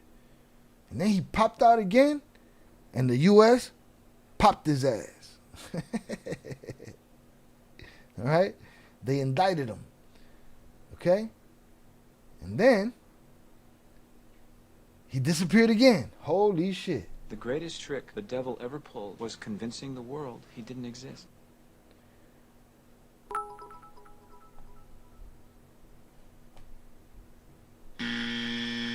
Shout out OT for the 5 gifted memberships. I appreciate you, OT. Thank you very much. As a matter of fact, the plan is to go straight members only from this live stream. We will be going from this live stream straight members only. There's a lot of people that got memberships that I do not recognize, but salutes. I wish they would give it. YouTube, you got to step that up, YouTube. You got to give the memberships to the people that be in the chat. You got to do that. Some of them. All right. Shout out OT for the 5 gifted. I appreciate you, sir. Edgar B. Easy. Salutes to you. Nate Aussie. Cassie Coleman. And Fall Metal Jacket. And April Campbell. April Campbell used to hang out here, and then one day she decided to cuss us out for no reason and left.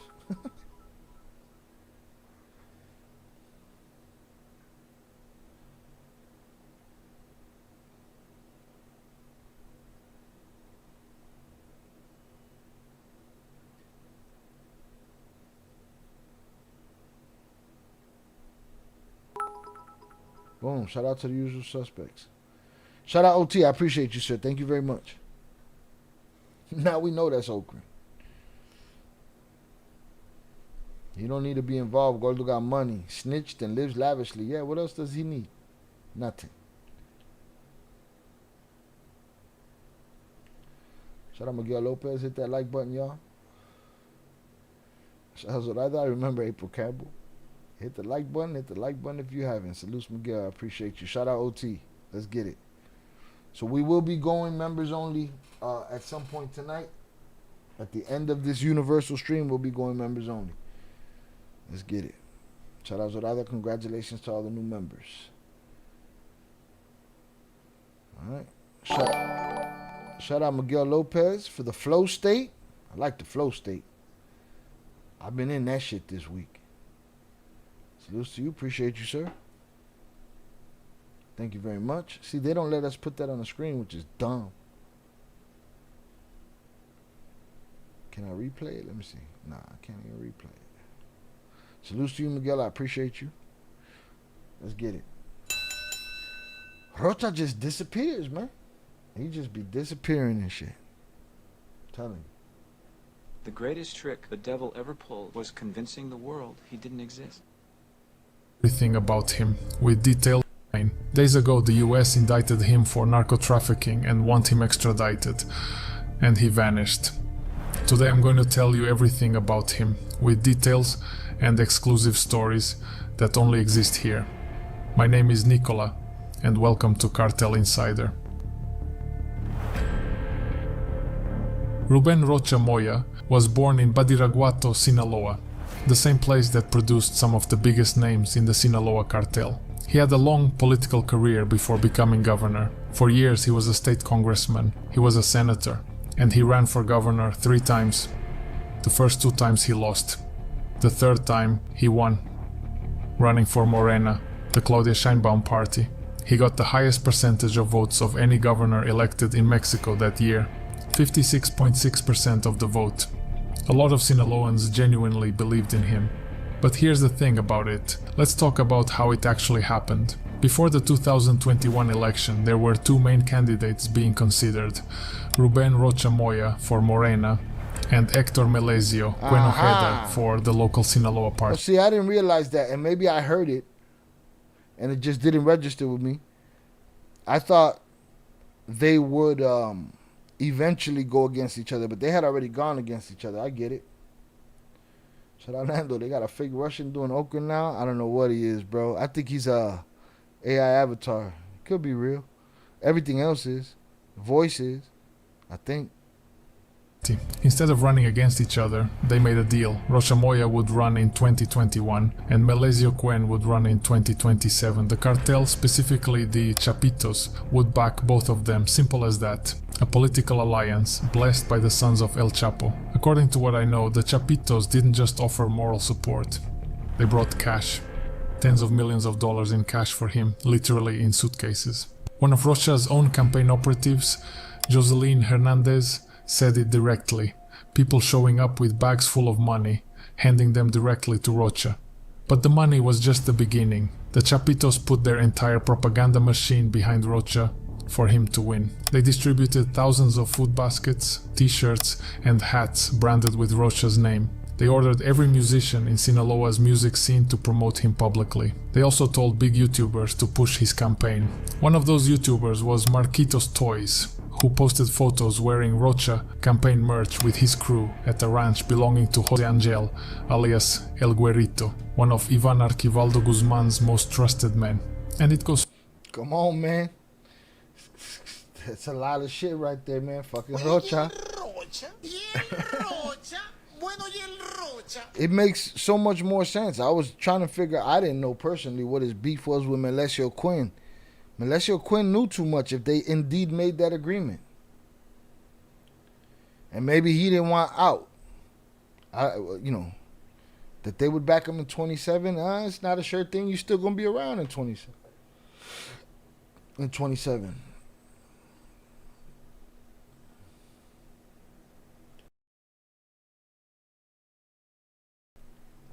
This guy Nicolai's all over my YouTube feed.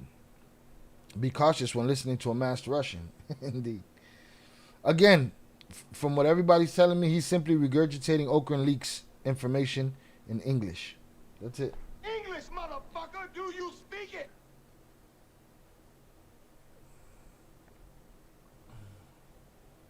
And Marquitos Toys in the picture too.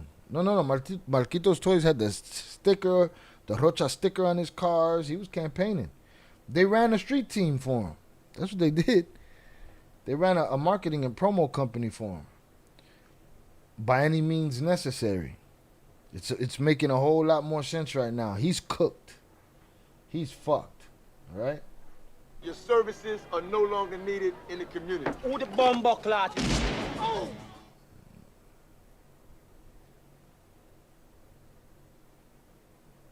I'm sure t-shirts and hats got people to vote for them. I thought they said they were stealing votes at the ballot box.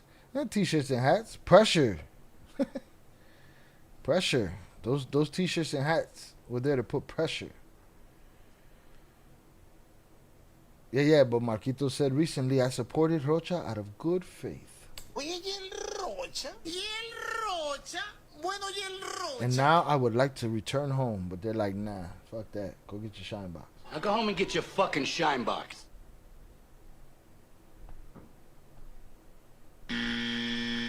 Shout out Kalik on the check-in. Salutes. Shout out Tere. What's up with Pure Art? Vite. He leaves a hole in the chat when he's not there, right?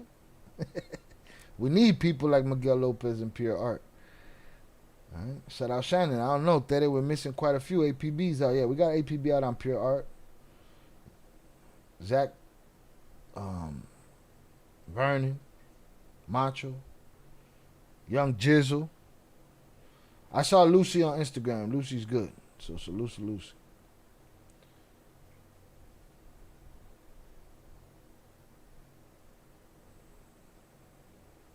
Shout out Achilles. What up, Shael? How was your long weekend over there, brother? A lot of work. Got some time in with the family and enjoyed it. And then everything else was work. Hope you enjoyed yours too. Hit that like button, y'all, if you have yet to do so. We've been here an hour and 40 minutes. We've earned it if you've been here more than 5 minutes. He acts like he's innocent in all this. Money clean, etc. No, he's cooked. Sounds like a Charlie Kirk event, giving away MAGA hats at events. No, they were giving away pressure. They was putting pressure. You know? They were putting pressure. Let's get it. Further. Hold on. Did I hit the bell? Fuck it, hit it again. Jimmy Fernandez, his crew at a ranch belonging to Jose Angel, alias El Guerrito, one of Ivan Archivaldo Guzman's most trusted men. And it goes further. Jimmy Fernandez, one of Ivan's best friends, was posting pro-Russia content on his Instagram. Look at that shit, And then boy. there's this El Nini himself. Look at that shit, boy. Rocha on the back of everybody's Porsches and shit. Or whatever the fuck that is. Posting pro-Russia content on his Instagram. And then there's this El Nini himself. The plaza boss of Culiacan at the time put a Rocha Moya campaign banner on the back of his Urus. Look, on the back of his Lambo, they had a campaign going for the man. Shout out Velez. Did you ever see a Nini Lambo Urus with Rocha for governor? There it is. Who was Nini's best friend? It all goes together. Quen and Mayo were good friends, I guess. I believe so.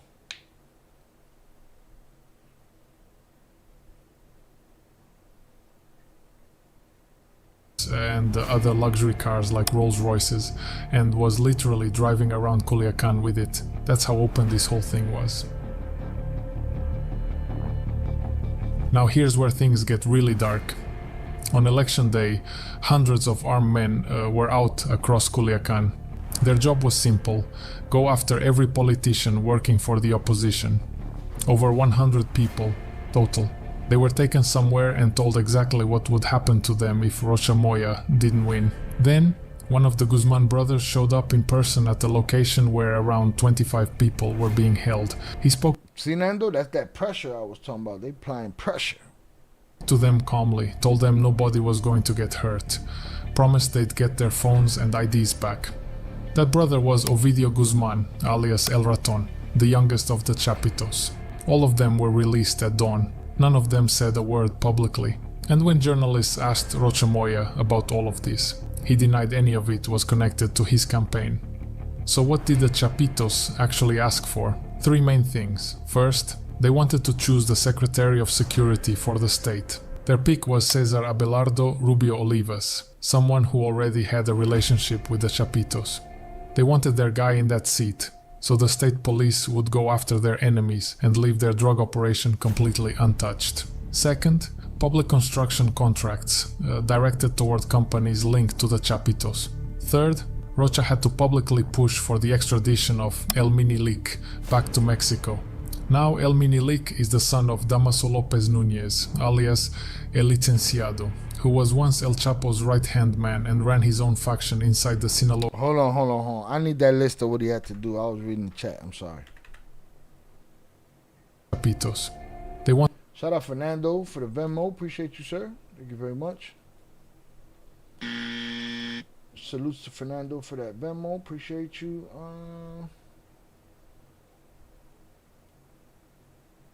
Boom.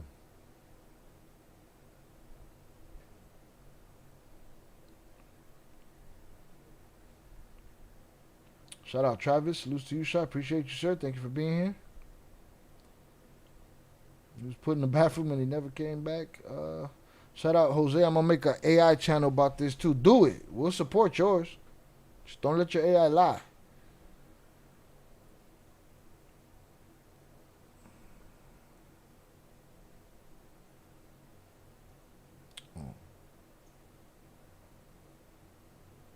Came back once after the bathroom trip. Shout out Travis. Salutes from Cincinnati. Salutes to Cincinnati. Appreciate you, sir.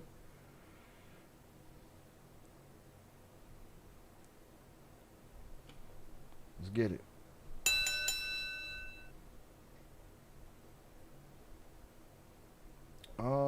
I did, but no, I saw the Urus, but no, he's just friends. He has friends that are in the game. He has nothing to do with them. No mames. No mommy's wait.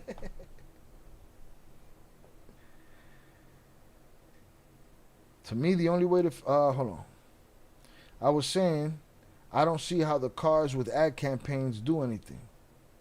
And you're saying that the pressure was at the spot.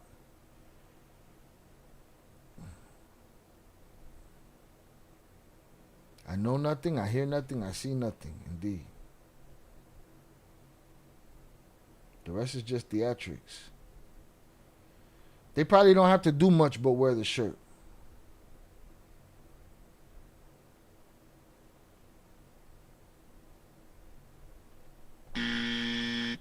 He not getting clicks if he ain't lying though. You right. Fuck. The PR got a friend, man. Salutes. Let's get it. All right, so they wanted their boy in position. That's number one, right? Their guy in the Secretary of Security actually asked for. 3 was connected to his campaign. So what did the Chapitos actually ask for? 3 main things. First, they wanted to choose the Secretary of Security for the state. Their pick was Cesar Abelardo Rubio Olivas, someone who already had a relationship with the Chapitos. They wanted their guy in that seat, so the state police would go after their enemies and leave their drug operation completely untouched. Second, public construction contracts directed toward companies linked to the Chapitos. Third, Rocha had to publicly push for the extradition of El Minilik back to Mexico. Now El Minilik is the son of Damaso Lopez Nunez, alias El Licenciado, who was once El Chapo's right-hand man and ran his own faction inside the Sinaloa cartel before things went south between them. Here's what actually happened with the first demand. When Rocha took office, the federal government in Mexico City stepped in and told him no, you're not picking your own security secretary. The Chapitos were furious, so Ivan called Rocha and his personal secretary to a meeting at one of his ranches outside Culiacan. Also there were Alfredo Guzman, Jose Angel, alias El Güerito, and Kevin Gil Acosta, alias El 200.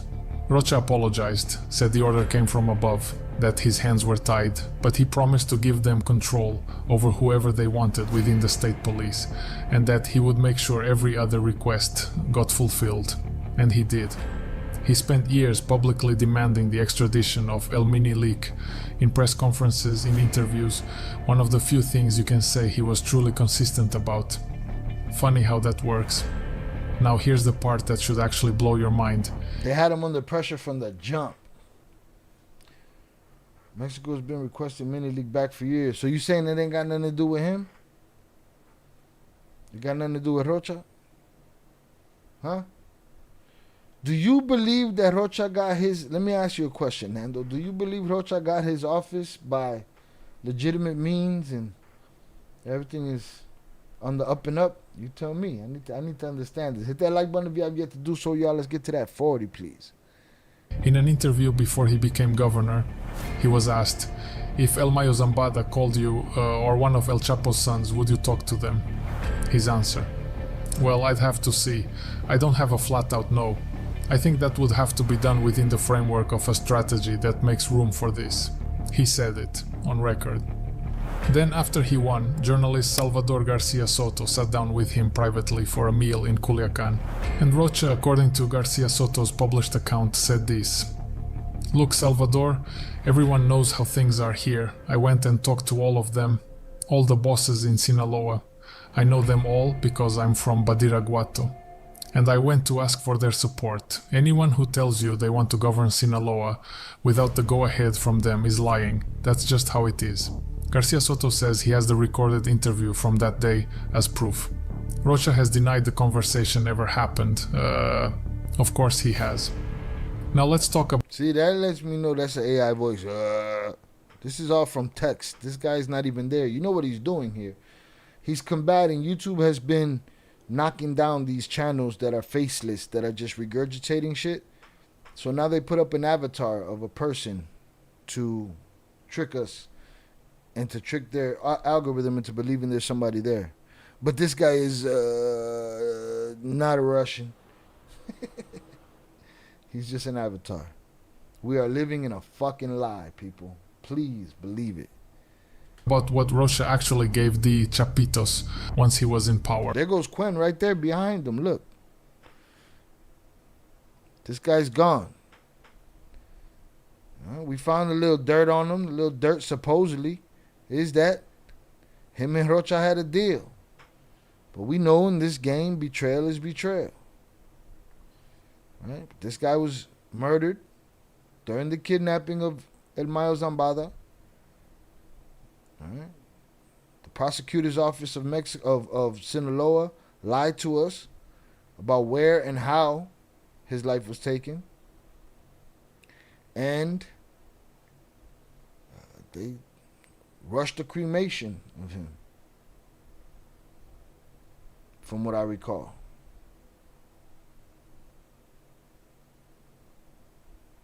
Because it wasn't just freeing arrested guys and looking the other way. Part of the price he paid for the governorship was handing the Chapitos control of the water supply in Sinaloa. Municipal water boards in Culiacan, Mazatlan, and Guamuchil. Agricultural irrigation modules under federal jurisdiction. We're talking about millions of dollars in public money every year. Yeah, man. Public money. They drug funds and connections in the midst of, government financial ecosystem. Everybody skimming off the top.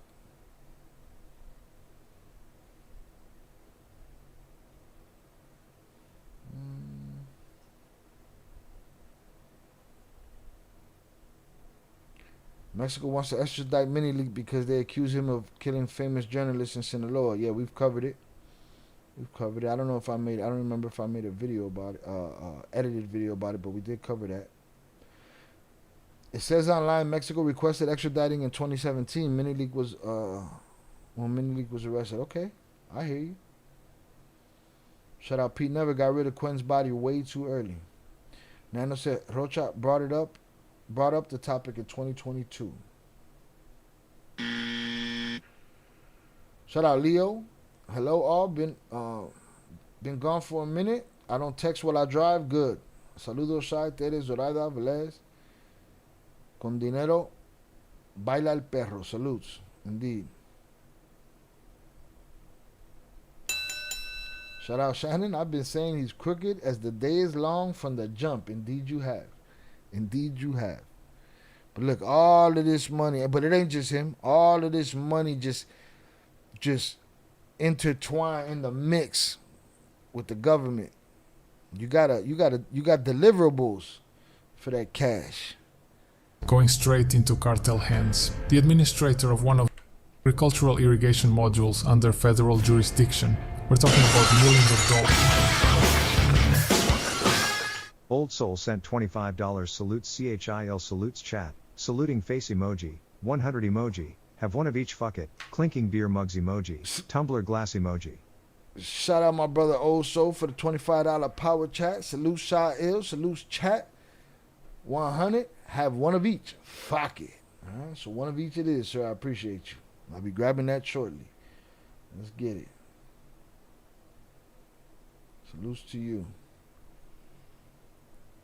In public money every year, going straight into cartel hands. The administrator of one of those modules, a man named Rodolfo Lopez, went on camera and said it directly. The Chapitos took over the budget, the payroll, all of the revenue those modules generate across the state.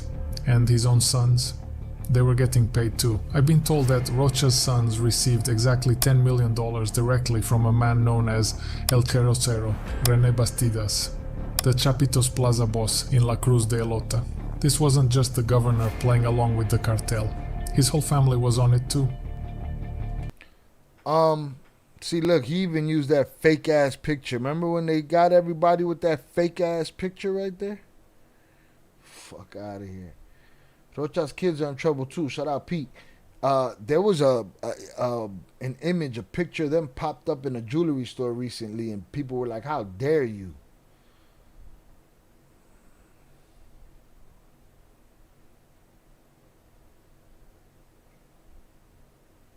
I'm not defending him. I'm just saying we got weird campaign rating here in the U.S. Not surprising in Mexico. Oh, I agree. I just think his deliverables were more than just, a little thing here and there. And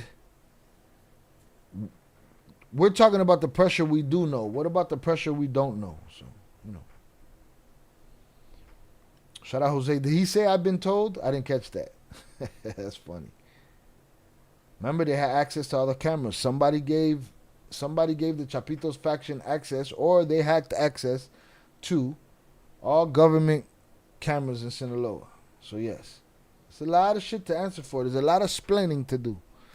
All right, this fake ass picture right here. This shit was never real. Chapter 3: El Mayo kidnapped. This is the part of the story that changed everything. Remember Hector Melesio Cuen Ojeda? Rocha's original political ally, the man who was supposed to be the next governor. By 2024, those two men hated each other. The conflict escalated to the point where they were publicly attacking each other. Eventually, both sides agreed they needed a mediator, and in Sinaloa that means you go to the cartel, especially to El Mayo Zambada.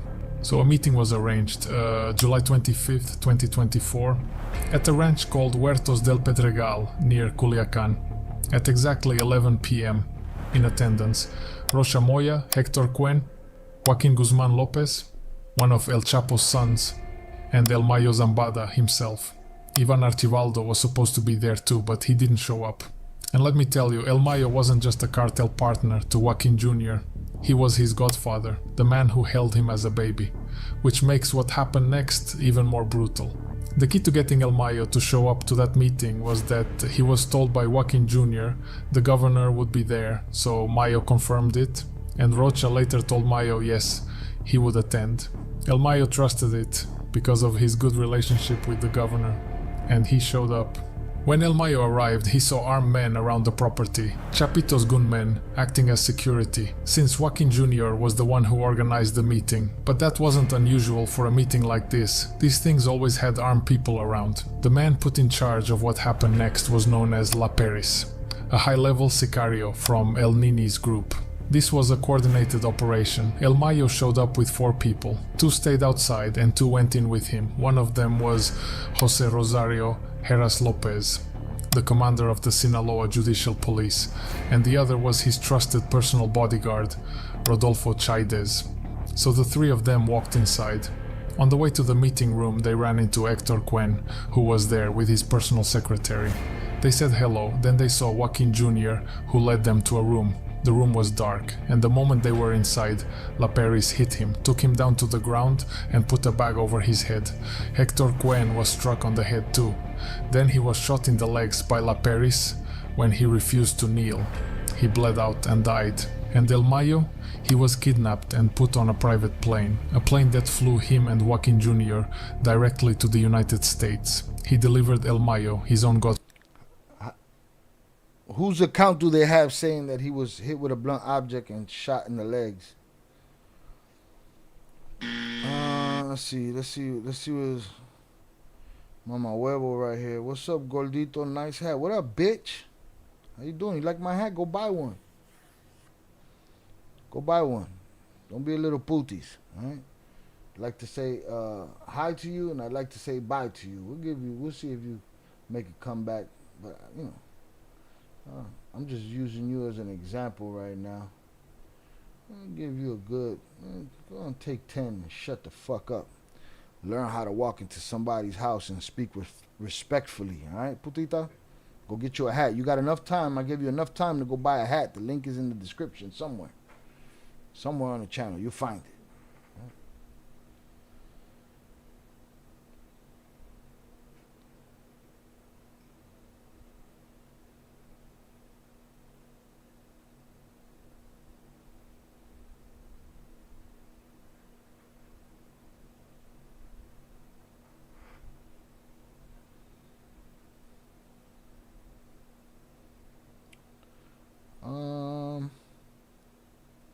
Shout out Upper Echelon on check-in. You sent me some. Yeah, I saw it. It's just the translation on it sucks, and I didn't feel like translating right now.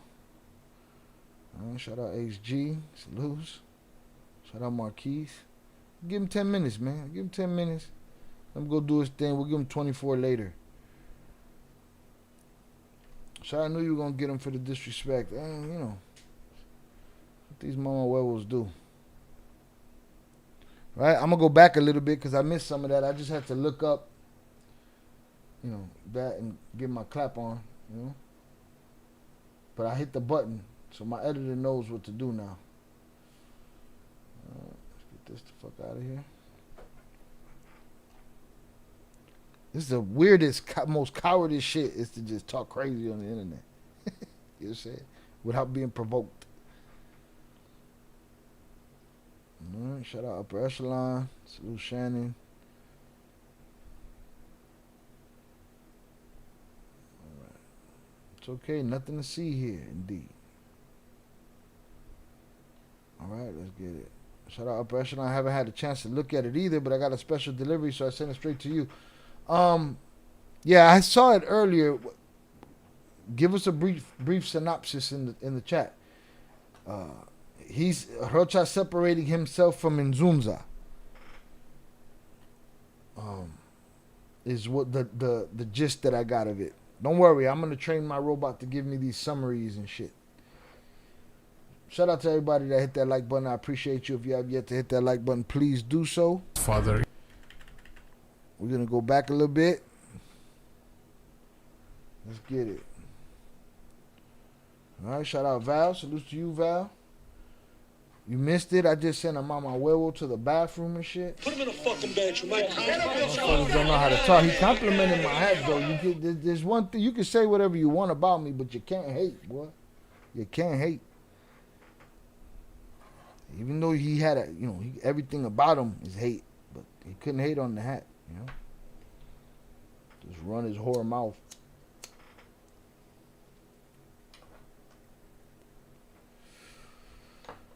Right. All right, let's get it. and the moment they were inside, La Peris hit him, took him down to the ground, and put a bag over his head. Now La Peris, is La Peris the one that was in that little house, that little shack on the corner? And they was pumping 50 cows through that motherfucker, a todo lo que da, Swiss cheese that shit? That was him, right? He was solo dolo, all by his lonesome. His services were no longer necessary His in the services community. are no longer needed in the community. Who the bumbo clot? It's a rough life, man. Coño, man. Coño, man. You know? Velez gotta relax. Velez gotta relax. Hold on. Velez, flag on the play. Velez gotta relax. All right. Velez came in here swinging like a wrecking ball. He said you can never hate on the hats. I came in like a wrecking ball. Wilding the fuck out. You gotta relax. All right. Take off the jersey. You got one of these. You got a dope camo ILL Cartel hat. Go put that shit on. Act like you know. All right. All right. Shout out Val. Shout out Bo. Can't trust anything anymore. What are you referring to specifically? This fucking governor? Rocha? That motherfucker. That motherfucker wore out his trust welcome a long time ago. Alright, they're having a couple of drinkies. Me too. I gotta go get my drink. Give me a second.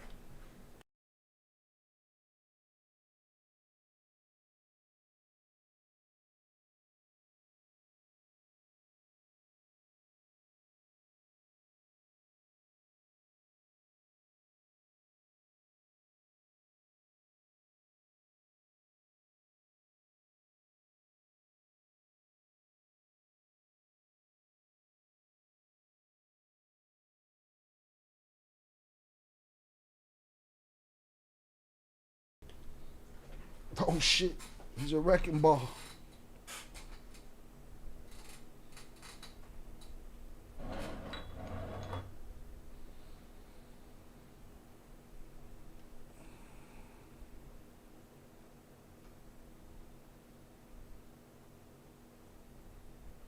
I think that's what Velez was referring to. What's that?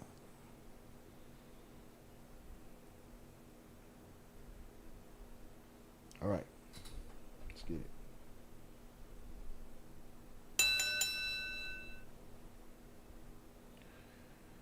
Yeah, that was La Peris. Okay, same guy.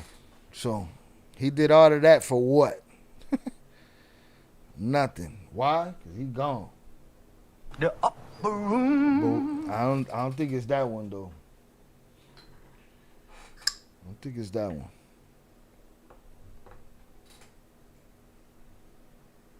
Hector Cuen was struck on the head too. Then he was shot in the legs by La Peris when he refused to kneel. He bled out and died. And El Mayo, he was kidnapped and put on a private plane, a plane that flew him and Joaquin Jr. directly to the United States. He delivered El Mayo, his own godfather, in exchange for benefits for himself and his brothers.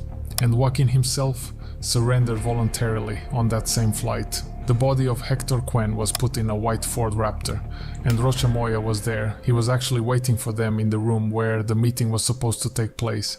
He saw everything that happened. And then, knowing what had just gone down in that room, he got to work coordinating what the official story would look like. That story? An attempted carjacking at the gas station. Except nothing adds up. The gas station was nowhere near where the meeting actually took place. Security footage from the station shows only one gunshot. The body had multiple gunshot wounds to the legs, at angles that couldn't have come from that location. The state's Attorney General, Sarah Bruna Quiñones, declared it a carjacking, closed the case and said there was no doubt. And of course later when journalists asked Rocha if he was at that meeting, he denied everything, said he was in Los Angeles that day. And he also said that no drug trafficker needs to invite him to any meeting and that it makes no sense. Classic Rocha. Deny everything, act offended, and move on. I mean, that's what that lady does too. That's what she does too. If you wind that video of them getting off the plane, you can see the pilot running. Stop it. Get the fuck out of here. Bled out and died. And El Mayo, he was kidnapped and taken to the United States. He delivered El Mayo, his own godfather, in exchange for benefits for himself and his brothers. And Joaquin himself surrendered voluntarily on that same flight. The body of Hector Quen was put in a white Ford Raptor, and Rocha Moya was there. He was actually waiting for them in the room where the meeting was supposed to take place. He saw everything that happened.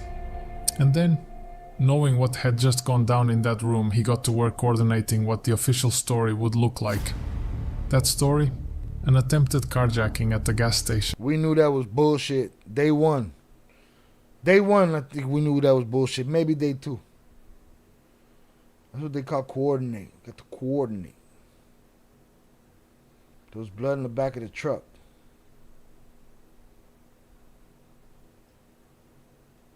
You ain't see it? No, I ain't see it. Wait. Not this image. You talking about the real images? Where's the real image?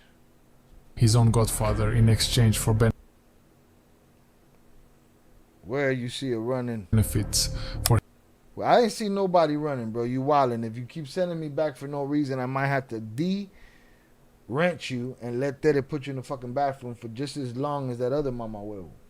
Where you see it? Himself and his brother. He delivered El Mayo, his own godfather, in exchange for benefits for himself and I ain't see shit. Miss me with the bullshit. Bullshit. Just like this video, just like this gas station video that the official government of Sinaloa told us was the truth. And Mayo said 2-3 days later, hell no. That ain't it. The state's Attorney General, Sarah Bruna Quiñones, declared it a carjacking, closed the case and said there was no doubt. And of course later when journalists asked Rocha if he was at that meeting, he denied everything, said he was in Los Angeles that day. And he also said that no drug trafficker needs to invite him to any meeting and that it makes no sense. Classic Rocha. Deny everything, act offended, and move on. On April 29, 2026, the Southern District of New York dropped a federal indictment on Ruben Rocha Moya and 9 other Mexican officials, including a sitting senator and the mayor of Culiacan. Fentanyl, cocaine, weapons, direct coordination with the Chapitos. For a couple of days he did what he always does, called it all false and malicious. But then, on the night of May 1st, he went on camera and requested a leave of absence.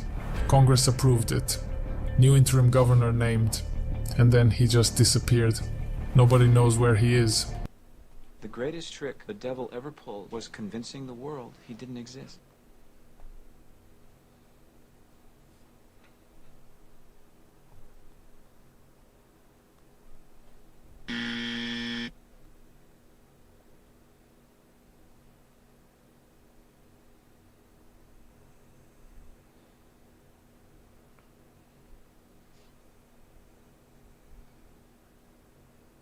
Shout out FJM. This story don't add up.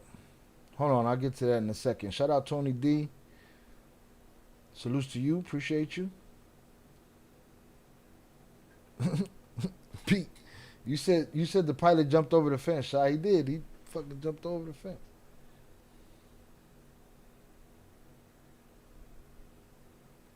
Yeah, Rocha.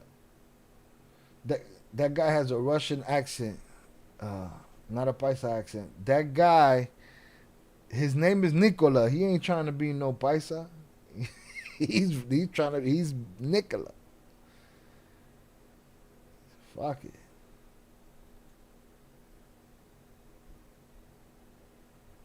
Alright, boom, salutes. But Les, man, you got no answers for me? You over there arguing about some other shit? Where the fuck was dude running, man? Put a screenshot of that shit in the Discord. Stop talking about it. Or else they're gonna have to put your ass in a fucking bathroom. Put him in a fucking bathroom, Mike. Also, shot numero uno. Well, the only one I owe.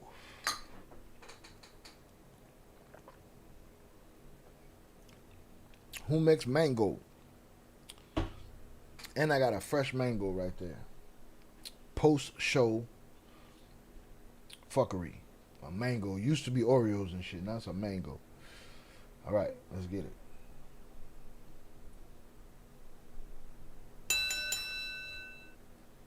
And Rocha's missing. We don't even know where he's at, man. You don't know where he's at?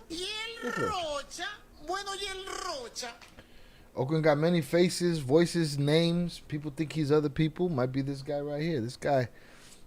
Shout out to Edward. He got a Russian accent. He don't got a Paisa accent, but his guy's name is Nikola. He's not trying. His AI isn't programmed for a Paisa accent.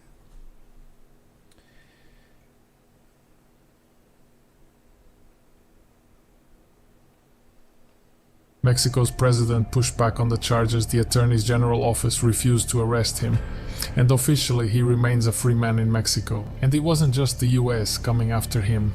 Sicarios from El Mayito Flaco shot up one of Rocha's houses in Colonia Las Quintas, Culiacan. The man who was supposed to be untouchable was suddenly getting hit from every direction. But in Culiacan, people went out into the streets to celebrate. They brought grills and cooked food right outside the governor's office. Because the people of Sinaloa don't need a court to tell them who this man is. They already know. I'm Nicola from the Cartel Insider, and these are the kind of stories and details you're only going to find here. Subscribe because there's a lot more coming, and trust me, it only gets worse. Damn, I gotta trust you? Wow.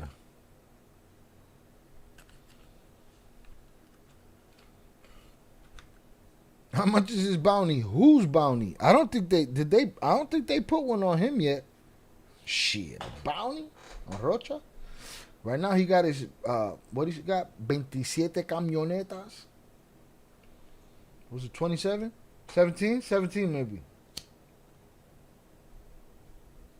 Nothing compared to Camilo's 52 trucks. Alright. He got the information you only find there in English. Alright, salutes to him. Did I ever even drop his link? I think I did, bro. Let me do it again. I'm out of pocket. It's a lot happening. Let's see. Boom. Boom. Let's drop that shit. Alright, that's his channel for those that want it in the English.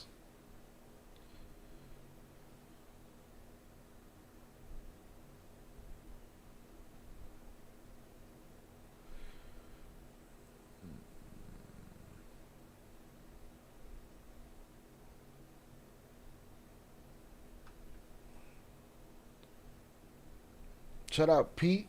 Shy, what you think of Nicola? I think same as everybody else. You just got to take it with a pinch or a punch of salt. And wonder and question things. Like, hey, man, what you mean you heard? Wait, we heard Okran say he heard too. Did both of y'all heard? You know what I mean? I've heard silly shit. But he's giving me a timeline. That's the part I want from it. You know what I'm saying? He's giving me a timeline. I'll take it. It's not nothing mind blowing, no information. You know, stories are stories. I don't consider stories just information unless there's somebody corroborating those stories, if that makes sense. Yeah, why are we looking for him like where's Waldo? They gave him a 5 or 10.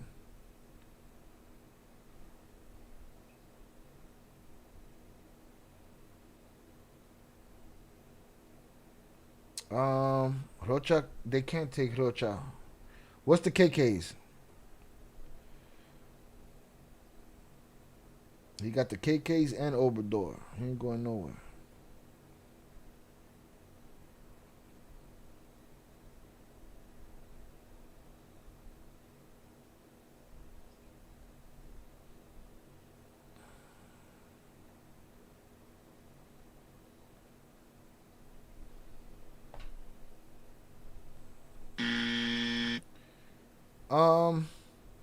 Swap the Oreos for the mango. I did. Got a mango, I got an orange. I ain't had an orange in years. I be having them little genetically modified oranges, but I ain't never had like an orange in a long time. I got one sitting over there too. Mango drink tonight? Yeah, Shannon, we got the Humex Mango. Hard nectar. Get through these, then we got Heineken's over there. Next stream. Just as well, Oreos aren't the same as they used to be. Nah, they're not. Nothing is. Well, I was having that argument with my brother about the Suzy Q's. I come from a time where Suzy Q's were cake. For real. Cake. Oreos still get you big though. New Star Wars ones. What did what's the one that Tere tested for us? Oh, it was Dr. Doom ones. She said that shit didn't glow in the dark. It was bullshit. Or it didn't change color and none of that shit. I don't know. Oh, El Cacas, that's what he's referring to, the KKs? Okay.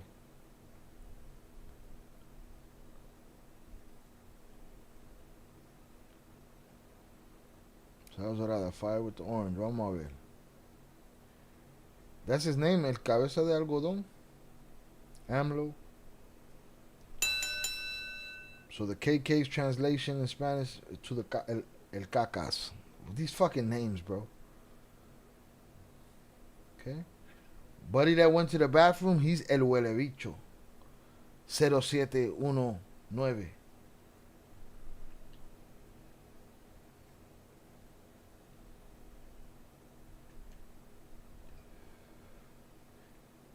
AMLO, yeah. Obrador. All right, that's a question. Okay. Maybe not the president, right? Maybe not the president, right? Maybe the U.S. never indicts the president. But do you see a day where the United States indicts? Spelling it wrong?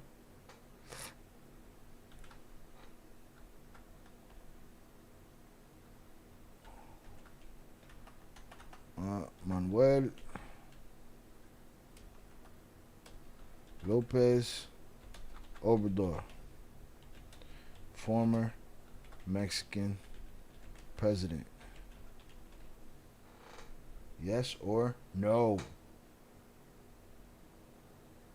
I decide what happens in this family. Right or wrong?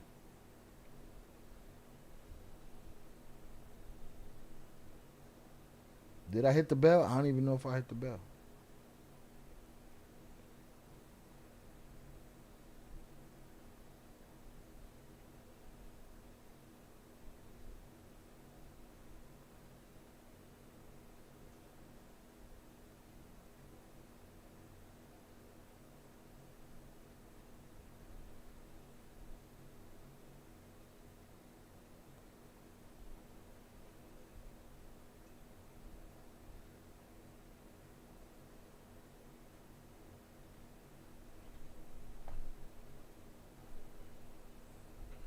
Just in case.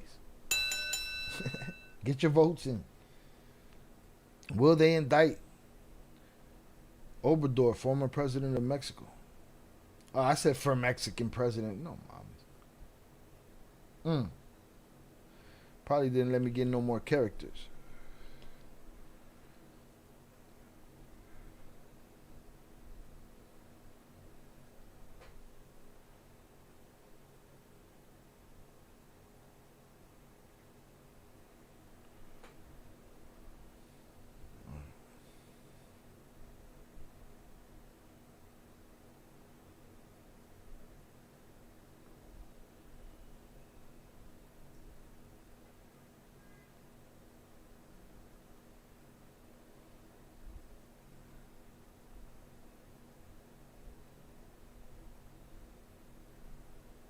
They have Venezuela. What you mean?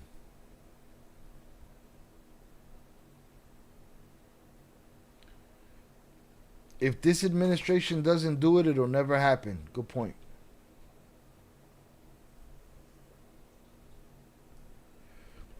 right? This administration throwing everything at us. Take these aliens, take these Epstein files, take these fucking shootings, take this division, take all of this shit.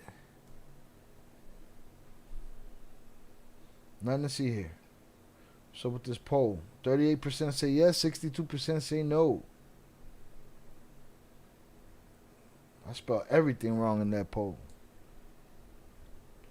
Right? We're going to do one more video. Then we're going to go members only, y'all. Then we're going to go members only. All right? We're going to honor the members only, that stuff that, the members only gifts that OT gave. And we're going to check out some member only time.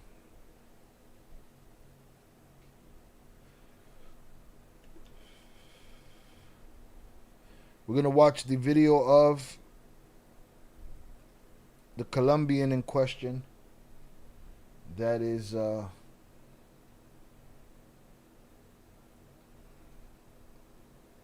allegedly to the title of the video.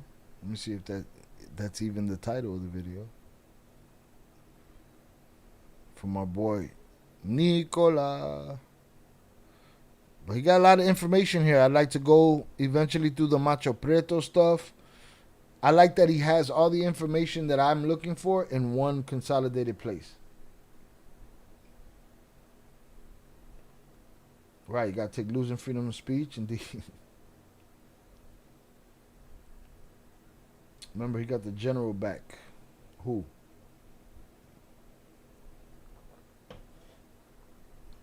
Let's see what Pete's talking about.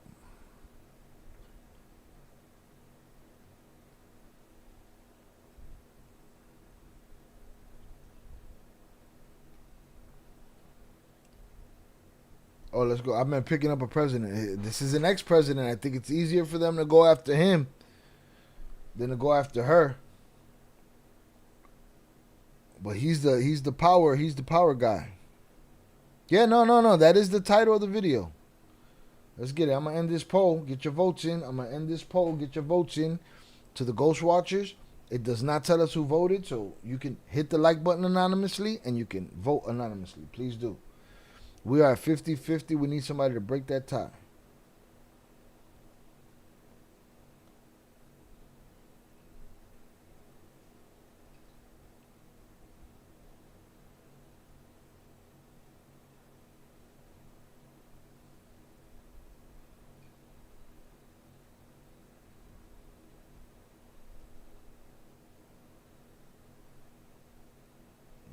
Cue this up.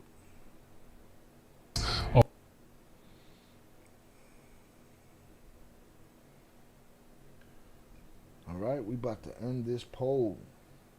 Damn, it's stuck at 50-50 though. We need help. Somebody break the tie. Hit that like button and break the tie. Let's get to 45 before we go members only live.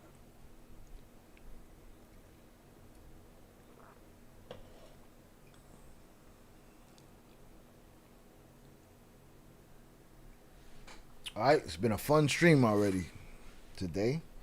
And your boy, his faculties is starting to slow up. Hold on, I gotta hit the buzzer though. We can't see your votes, just vote.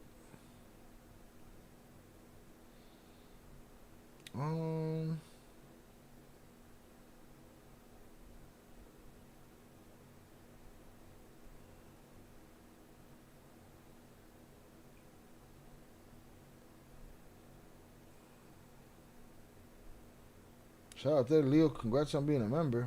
Where did you see that? Did that happen? Why didn't it show it to me? No, I don't think that happened. Salute Leo, though. So with this, all right, we broke the tie. We broke the tie, and we're about to end it. 54% say yes. They will indict Manuel Lopez Obrador. 46% say no. That poll is done.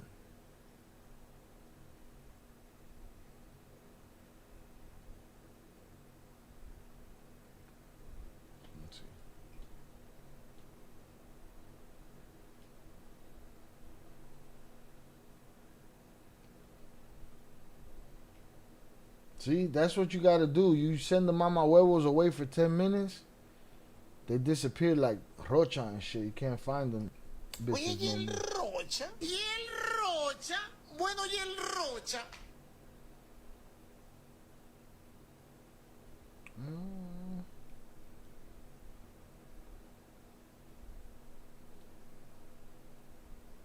Let's see.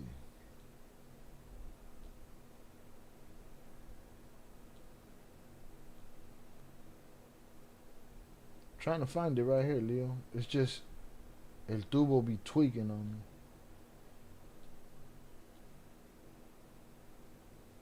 Unfortunately.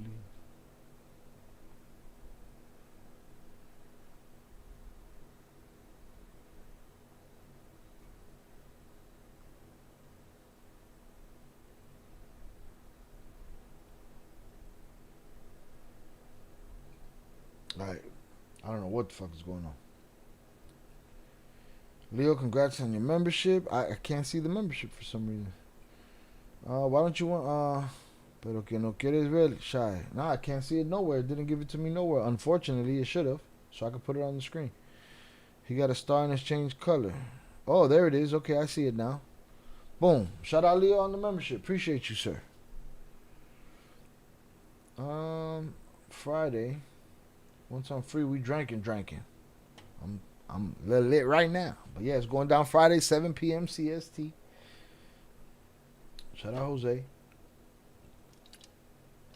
All right, polls over. Let's get it. On to the next subject. Let me stop this recording. I'm going to put my robot to the test tonight. Hit that like button if you have yet to do so. Let's get to 45. All right, name of this video. Name of this video by our boy Nicola is called The Colombian Who's Taken Over at Melcho's Cartel. Those are bold claims, huh? I gotta bait that much in my clickety clacks, man. Shit. Puerto Vallarta, paradise on the surface, cartel territory underneath. For years, this city has been controlled by the CJNG, one of the most feared criminal organizations on the planet. And the man running the city, he's not even Mexican. Carlos Andres Rivera Varela, alias La Firma, born in Cali, Colombia, started as a hitman on the streets and climbed his way to the top of one of Mexico's most powerful cartel plazas, handpicked by El Mencho. This is how he did it. My name is Nicola, and welcome to the Cartel Insider. Alright, Nicola changed his outfit. Alright, we've seen that. So I'm thinking it's a dude, and when he speaks, the AI changes his voice into something else. I'm just gonna say Nicola is J motherfucking Flores. Come on, man. That's it. I nailed it. It's a wrap. It's a wrap. J Flores is under the Salvador Dali mask. I just started a rumor. Just put it out there. Right? Let's get that shit as potent as the mini leak, Oakland leak shit.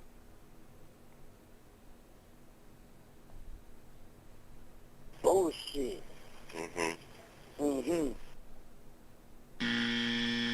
Shout out Lupe on the check-in. Salutes.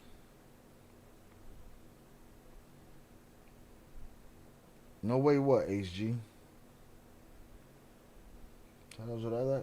It's it. It's J Flores. Se ha dicho.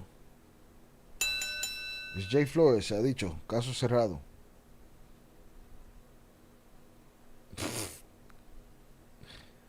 Shout out Velez, bro. Tell me why I thought it might be Jay.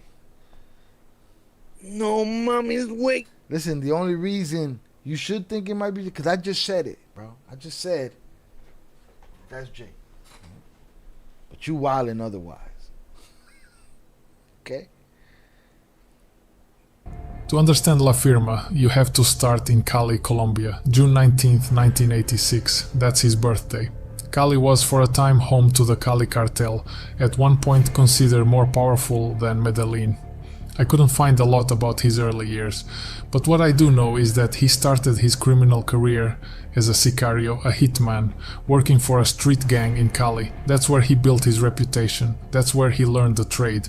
Now here's where it gets interesting. The CJNG, which by the 2000s had become one of the most feared cartels in all of Mexico, started actively recruiting outside of Mexico. They were looking for men with military training, combat experience, people who knew how to handle themselves. Why wouldn't I believe that? I believe that because doesn't a lot of their training come from U.S. soldiers and U.S. training facilities and shit? We need to get deeper into that. We need to get into that shit we were talking about before. Shout out Shannon. That Fort Bragg cartel shit. And really deep dive into it. Shout out Leo. That wouldn't be bad if it was JB official news. Fact. He's wearing the mask so he looks taller. I just think he got a long ass neck.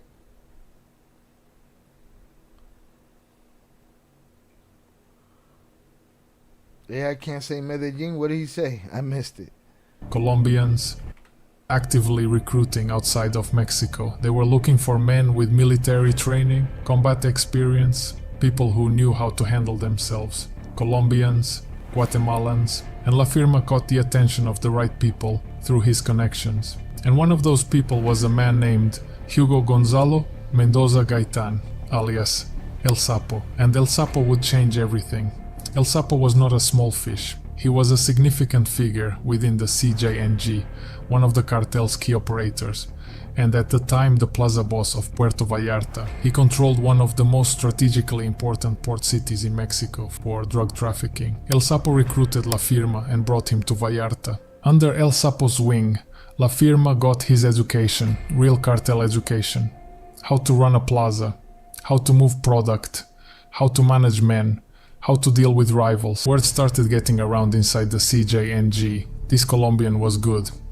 And the upper leadership noticed, but while La Firma was rising, El Sapo was falling. I've been told that El Sapo started having some problems with CJNG leadership, specifically with a man known as El Chero Tres, El Mencho's stepson. Exactly what happened between them I don't know in full detail, but what I do know is the outcome. By early January 2020, El Sapo was removed. We know it doesn't have to be much for them to be beefing. It could be a stupid joke. It could be a chick. It could be a fucking spilt glass of whatever. Any petty shit to fall out cost everybody their lives.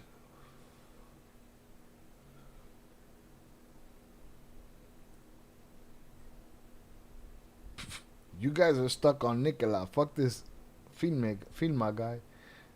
Nicola's married and likes suits. He's Russian, so rather got a slight accent. Mask give Jay length. He's taller. Arms longer, necks longer. So it's Peter. Y'all are wildin'.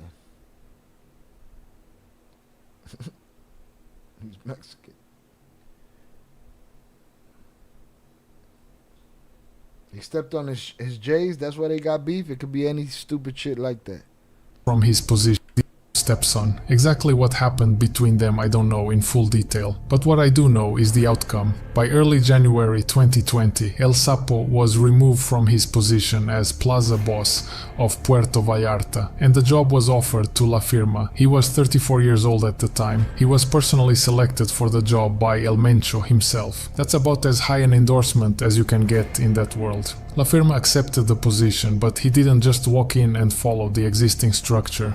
He came in with his own people, his own trusted subordinates, and he kept his Colombian and Central American contacts active for managing drug supply routes. He wasn't going to be a puppet, he was going to run things his way. La Firma was now the plaza boss of Puerto Vallarta, but above him sat Don Guti, one of the 6 main CJNG operators, a man who answered directly to El Mencho, a veteran, an untouchable, and he already had his own people embedded in Vallarta. So from day one, La Firma had to share his own plaza. That didn't sit well with him. He started setting up his own drug routes, his own extortion zones, cutting Guti out. He had men on the ground bribing locals, gathering intel, mapping out Guti's operations and identifying his key people. essentially running an operation against someone who was supposed to be his superior. Then the fight started, gunfights broke out between both factions, and Guti's side was taking the heavier losses. And Vallarta wasn't even enough for La Firma. He had bigger ambitions, the entire northern coast of Jalisco and the mountains behind it, territory that Guti had controlled for years. Then November 13th, 2020, federal agents arrested Don Guti at a home in Puerto Vallarta. That's not a coincidence. CJNG bosses in Jalisco. It seems it's never a coincidence. It seems that's just part of their wars. That's it. I point the finger at you, they go get you. I'm tired of dealing with your shit already. Don't just get arrested. The cartel has politicians, police, judges in their pocket. For someone of Guti's level to go down, his protection had to be stripped away. And that only happens when someone inside the organization has beaten you. Not just on the streets, but in the politics of the cartel too. La Firma had won. Around the same time, the CJNG was carrying out some of the most audacious attacks in recent Mexican cartel history. And La Firma's fingerprints were all over them. The attack on Omar Harfouch, June 2020. Omar Harfouch is the head of security. We gotta really get into that story. That's something we need to discuss. Them coming at somebody of his stature. What was he at the time? He wasn't the Secretariat of Security at that time, was he? What was he? Attorney General or some shit? Security for Mexico City. He's probably gonna tell me. June 2020. Omar Harfouch is the head of security for Mexico City. In June 2020, CJNG gunmen ambushed his vehicle in broad daylight in the middle of the city. It was a brazen, military-style hit. Harfouch was shot multiple times. Miraculously, he survived. But here's what matters for our story. La Firma and another Vallarta-based CJNG operator named Francisco Gudiño Haro, alias La Galina or El Plumas, were accused of coordinating this attack. Then came the assassination of Aristoteles Sandoval in December 2020. Aristoteles Sandoval had been the governor of... Hey, yo, what the fuck are you doing with your hands, Elon? Relax. Jalisco. In December 2020, CJNG hitmen walked into a bar in Puerto Vallarta and shot him dead, killing a former governor in broad public view. It sends a message to the entire political class. No one is untouchable. This operation, like the Harfouch hit, was coordinated by La Firma and his people. A CJNG operator named Julio Cesar Montero Pinzon, alias El Tarjetas, was also tied to the Sandoval assassination. In April 2021, the United States Treasury Department sanctioned La Firma and La Galina for their roles in the CJNG. It means the US government has formally designated you as a significant transnational criminal organization threat. Your assets can be frozen, and it puts a massive target on your back internationally. La Firma also has a US bounty on his head, but beyond the legal stuff, there's something else important to understand about La Firma's operation. The military structure he commands. He leads what's known as Grupo Delta, one of the most feared and specialized armed groups within the entire CJNG. Grupo Delta functions more like a How much are these guys making, man? How much they make, man?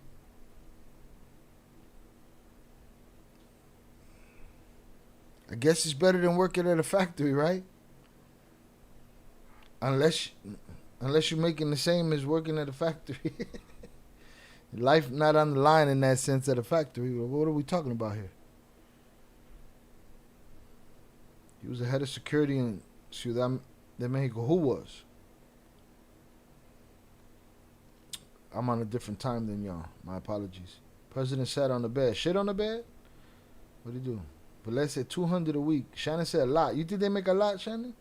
I wonder if they make it gotta be a lot. You gotta pay me some money for that to be cannon fodder. You gotta pay me some money. But let's say 200 a week. And here's the thing, we've heard that. Not only have we heard that, we've seen logs talking that shit. Let's get to 45 likes, please. We've seen logs showing us that guys like this in all of this hot uniform in the middle of the fucking desert doing a photo op, posing on the ground and shit. You lay down there, man. No, you lay down there. You sit up there. Yeah. No, it's gonna look good. Don't look at the fucking camera though. A lot times 100? I don't even know what the fuck that means. Shout out HG. Not enough for sure. That was a press sitting at his bed. Oh, yeah. It was her. Yeah, for sure.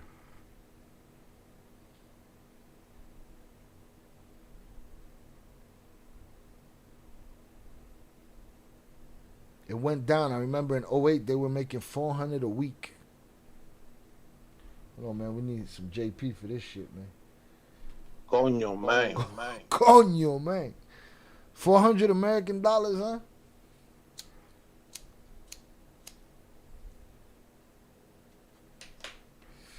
You can't pay me $400 a week just to sweat as much as they sweating in that outfit right there. Fuck the risk in my life and all the other extra shit. Well, that's bullshit because I've been an extra and I forget what show I was on and they put us in hazmat suits in the middle of summer. That was some of the rough. I felt like I was climbing a mountain in that motherfucking shit, boy. And they didn't pay me no $400 that week. Fractions of that shit.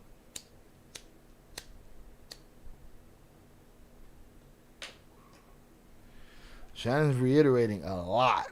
I don't know, Shannon. I don't think they make a lot. I just don't think they have a lot. You know? So they go do this. But I don't think they get a lot. The guys telling them where to pose in the picture, they probably get a lot. For sure. Alright, let's get it. Military unit, elite hitmen, trained fighters, a highly organized command structure. Their operations include buying weapons, recruiting people, sometimes by force, and training them. And they don't just operate in Puerto Vallarta, but also in Guadalajara, the capital of Jalisco, and Mexico's second largest city. All of Grupo Delta ultimately reports up the chain to L03, who since the death of El Mencho has become the CJNG boss. Now let me tell you something most people don't know about La Firma. How he actually lived when he wasn't running cartel operations. For a while, when he had already built real power in Vallarta but still wasn't widely known, he lived big. He was seen in Puerto Vallarta's most exclusive nightclubs, driving high-end sports cars, especially Ferraris, along with a Lamborghini Urus and fleets of armored trucks. After leaving the clubs, he would always take women back to his properties and drop them off in supercars. And he had another obsession, the Razors, the off-road Polaris vehicles. La Firma was genuinely obsessed with them. He would go out on routes through the mountains and along the coast with his crew, blasting corridos at full volume. That was the kind of freedom his power bought him in those early years. But over time, that lifestyle became less visible. When you have a US bounty on your head, when the treasury has sanctioned you, you start keeping a lower profile. You don't show up at the clubs every weekend, you don't take the Ferrari out for a drive through the tourist zone, so La Firma adapted, and when you think about it, that fits everything else we know about him. He's a survivor, he knows how to adjust. La Firma himself is proof of that. He's a Colombian national recruited in Cali, brought to Mexico, and eventually rose to control a major plaza. His Colombian contacts were not just useful to him personally, they became useful to the CJNG as an organization, helping strengthen the cartel's relationships with South American suppliers. These Mexican cartels are no longer purely Mexican, they are international criminal enterprises. The CJNG has built connections into Colombia and Central America. Not only to buy cocaine, but also to recruit people, build logistics networks, and set up operational cells across the region. And now La Firma is still out there, still operating, still wanted by the US government. The CJNG is still the most powerful cartel in Mexico, and Puerto Vallarta is still his plaza.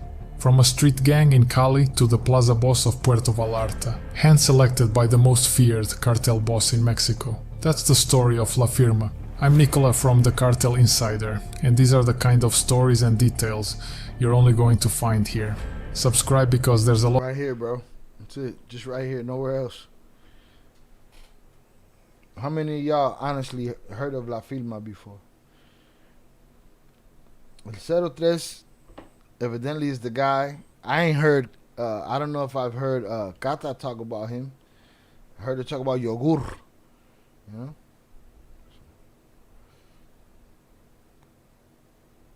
1,200 a week in pesos. Ridiculous. Fuck no, I'd rather work my 7 hours. Shout out Mr. Chispas. It's a lot when you ain't making no money. Yeah, I mean, I guess.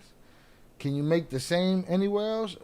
If you could make that shit at a corner store, you might as well. Why? Because you're cannon fodder. You just a bulletproof vest. That's it. If they made, shout out Lupe, if they made real money, they wouldn't extort farmers. Facts. Shout out HG. HG, double bubble, boy. HDB. Switching it up. Never heard of them.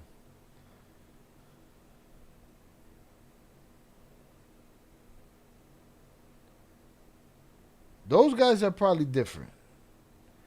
I'm talking about the cannon fodder. Shout out Shannon. I've seen so many times on so many channels, read books, these special forces guys who go rogue after their term of service is up, they get paid a lot. Yeah, that's not who I'm talking about. I'm talking about the guys that they have to lead, the guys that they have to train, that are just fucking guys from the neighborhood. I'm not talking about special ops. Yeah, they come with a ticket. And that ticket is because of what they're worth and what they know and where they've been and how they handle pressure and how they work in war. So yeah, I could see that. I agree with that. But I'm talking about the guys that get the legs shot out from under them by their superiors. You know what I mean?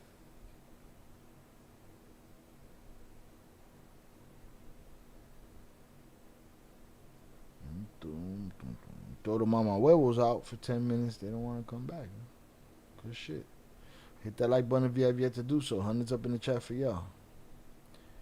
Alright, I think I am almost done with Oso's beer.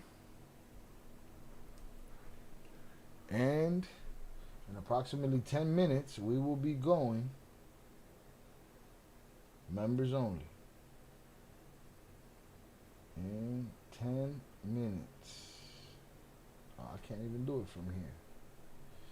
Gotta do it from here. Can't even do it from there. Jeez Louise.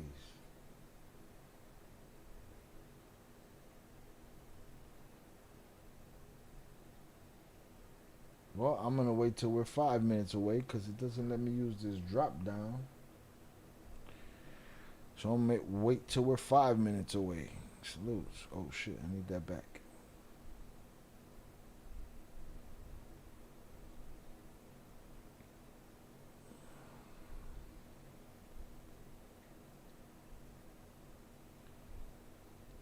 Shout out Shannon. Okay, my bad. No, yeah, we're talking about two different things. But I hear you on that. Yeah, but those special forces guys are used mostly as trainers, therefore being more valuable. Exactly. That's my point. They come with a ticket. That's it right there. Si no sirves para matar, sirves para que te maten. Too true on that quote from that song. I don't even know the song. If you're not good for killing, you're good for getting killed. That's it. That sums it all up right there. That sums it all up right there. Salutes, y'all. We had a good ass time tonight. Hit that like button if you have yet to do so. Get us to 50 if we can before we go members only. We're going to go members only. Then, when we're done there, I'm going to take these segments, drop them into my new system, and see how it works. Pinche corridón. Un pajuelazo. What the fuck is a pajuelazo bravo? Listening to that corrido. All right, it's a the translation. Damn, corrido. A really great guy listening to that corrido. Oh, pajuelazo's a really great guy. A pajuelazo. No, a pajuelazo bravo. A really great guy. All right. Shout out Velez. He wilding the fuck out. No mommy's wait. No mommy's wait.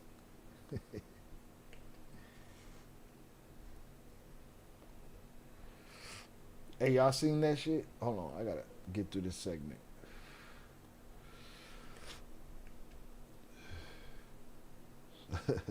Pajuelazo Bravo, man. Really great guy.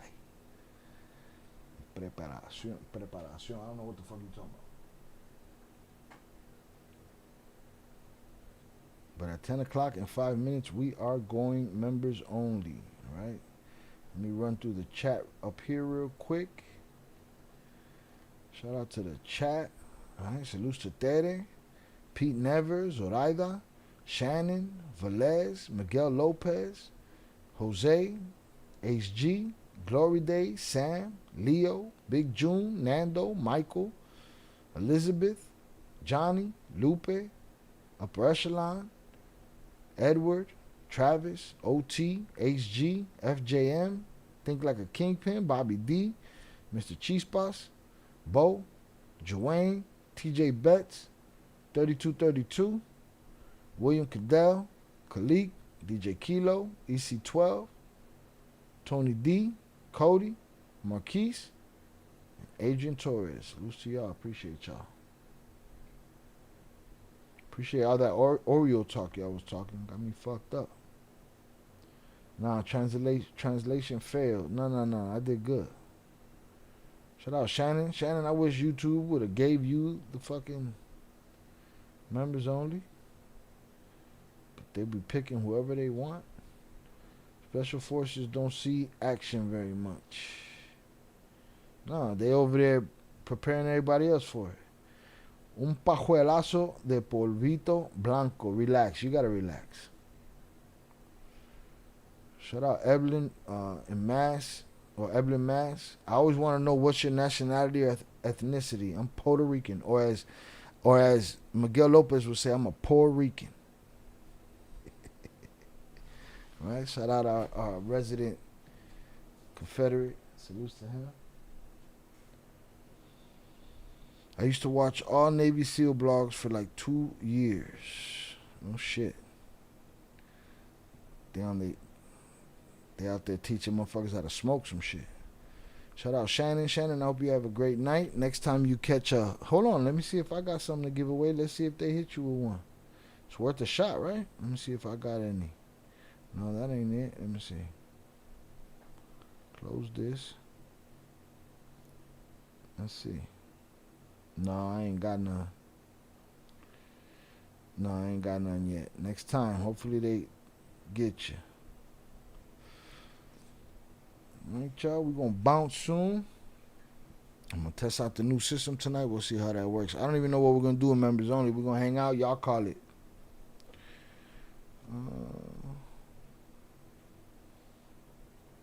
Shout out Shannon. Are you and Zoraida married? Who? Is who and Zoraida married?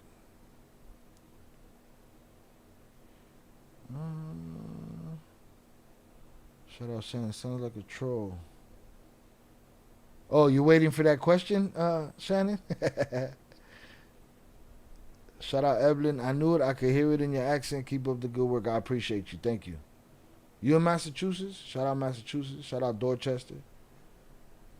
Shout out Worcester. Shout out Jamaica Plain. Roxbury.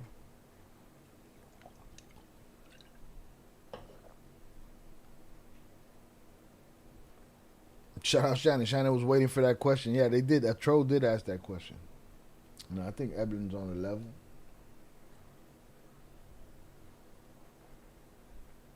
Yeah, I think we're good. Hit that like button if you have yet to do so. I'm about to hit the 5-minute joint. There it is. Wow. Did it work? Yeah. 5 minutes until you switch to members only. I appreciate y'all. Thank you for hanging out. Hit that like button. If you'd like to become a member, there's a membership link in the description. And at the front page of the channel. If you'd like to join our Discord, we're going to drop our Discord in the... I probably should have done that earlier. Shout out Evelyn, listening all the way in Boston. Big fan. Salutes to you, Evelyn. Appreciate you. All right, we're going members only. You can join our Discord as well. That's where we hang out and do hood rat shit with our friends. But I wanted to do hood rat stuff with my friend.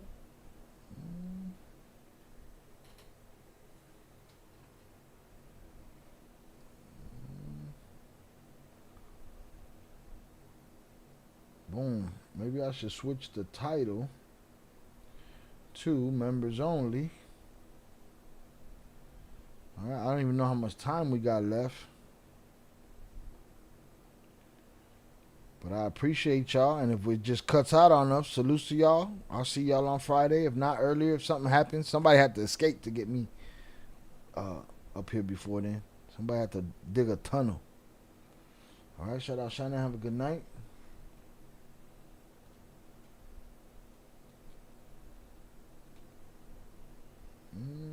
I don't see a timer.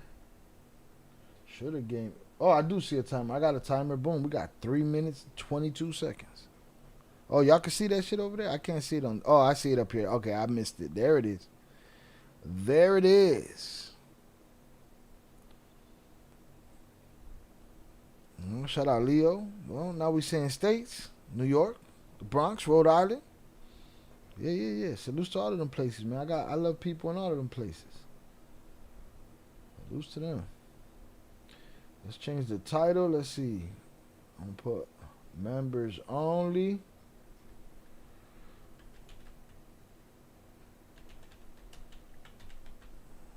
Members only live, and I'm gonna make it a you call it.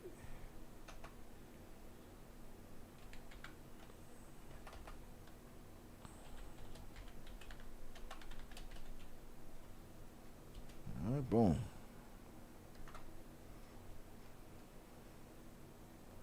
Save that. Have a good night, Shannon.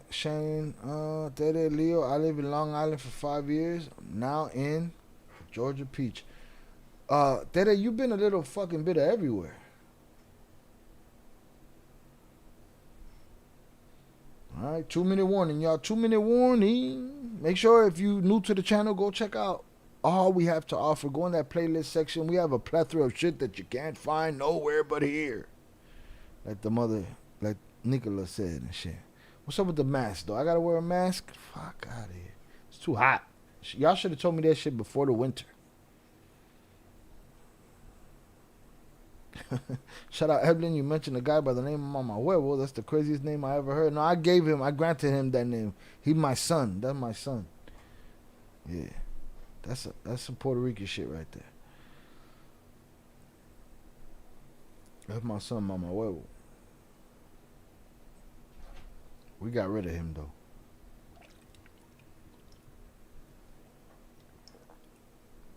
Also, my brother, I cumplido mi condena. Salutes to you, sir. I appreciate you. I need to refreshen my agüita. Because as Ivy would say, I got to stay hydrated. All right. Salutes to y'all. I appreciate y'all. Evelyn, salutes to you for hanging out, for finally joining us in the chat. I appreciate it. Salutes to all the Ghost Watchers. Hit that like button, please. If you did not, then you just that's your character. If you were here more than 5 minutes, we entertained you.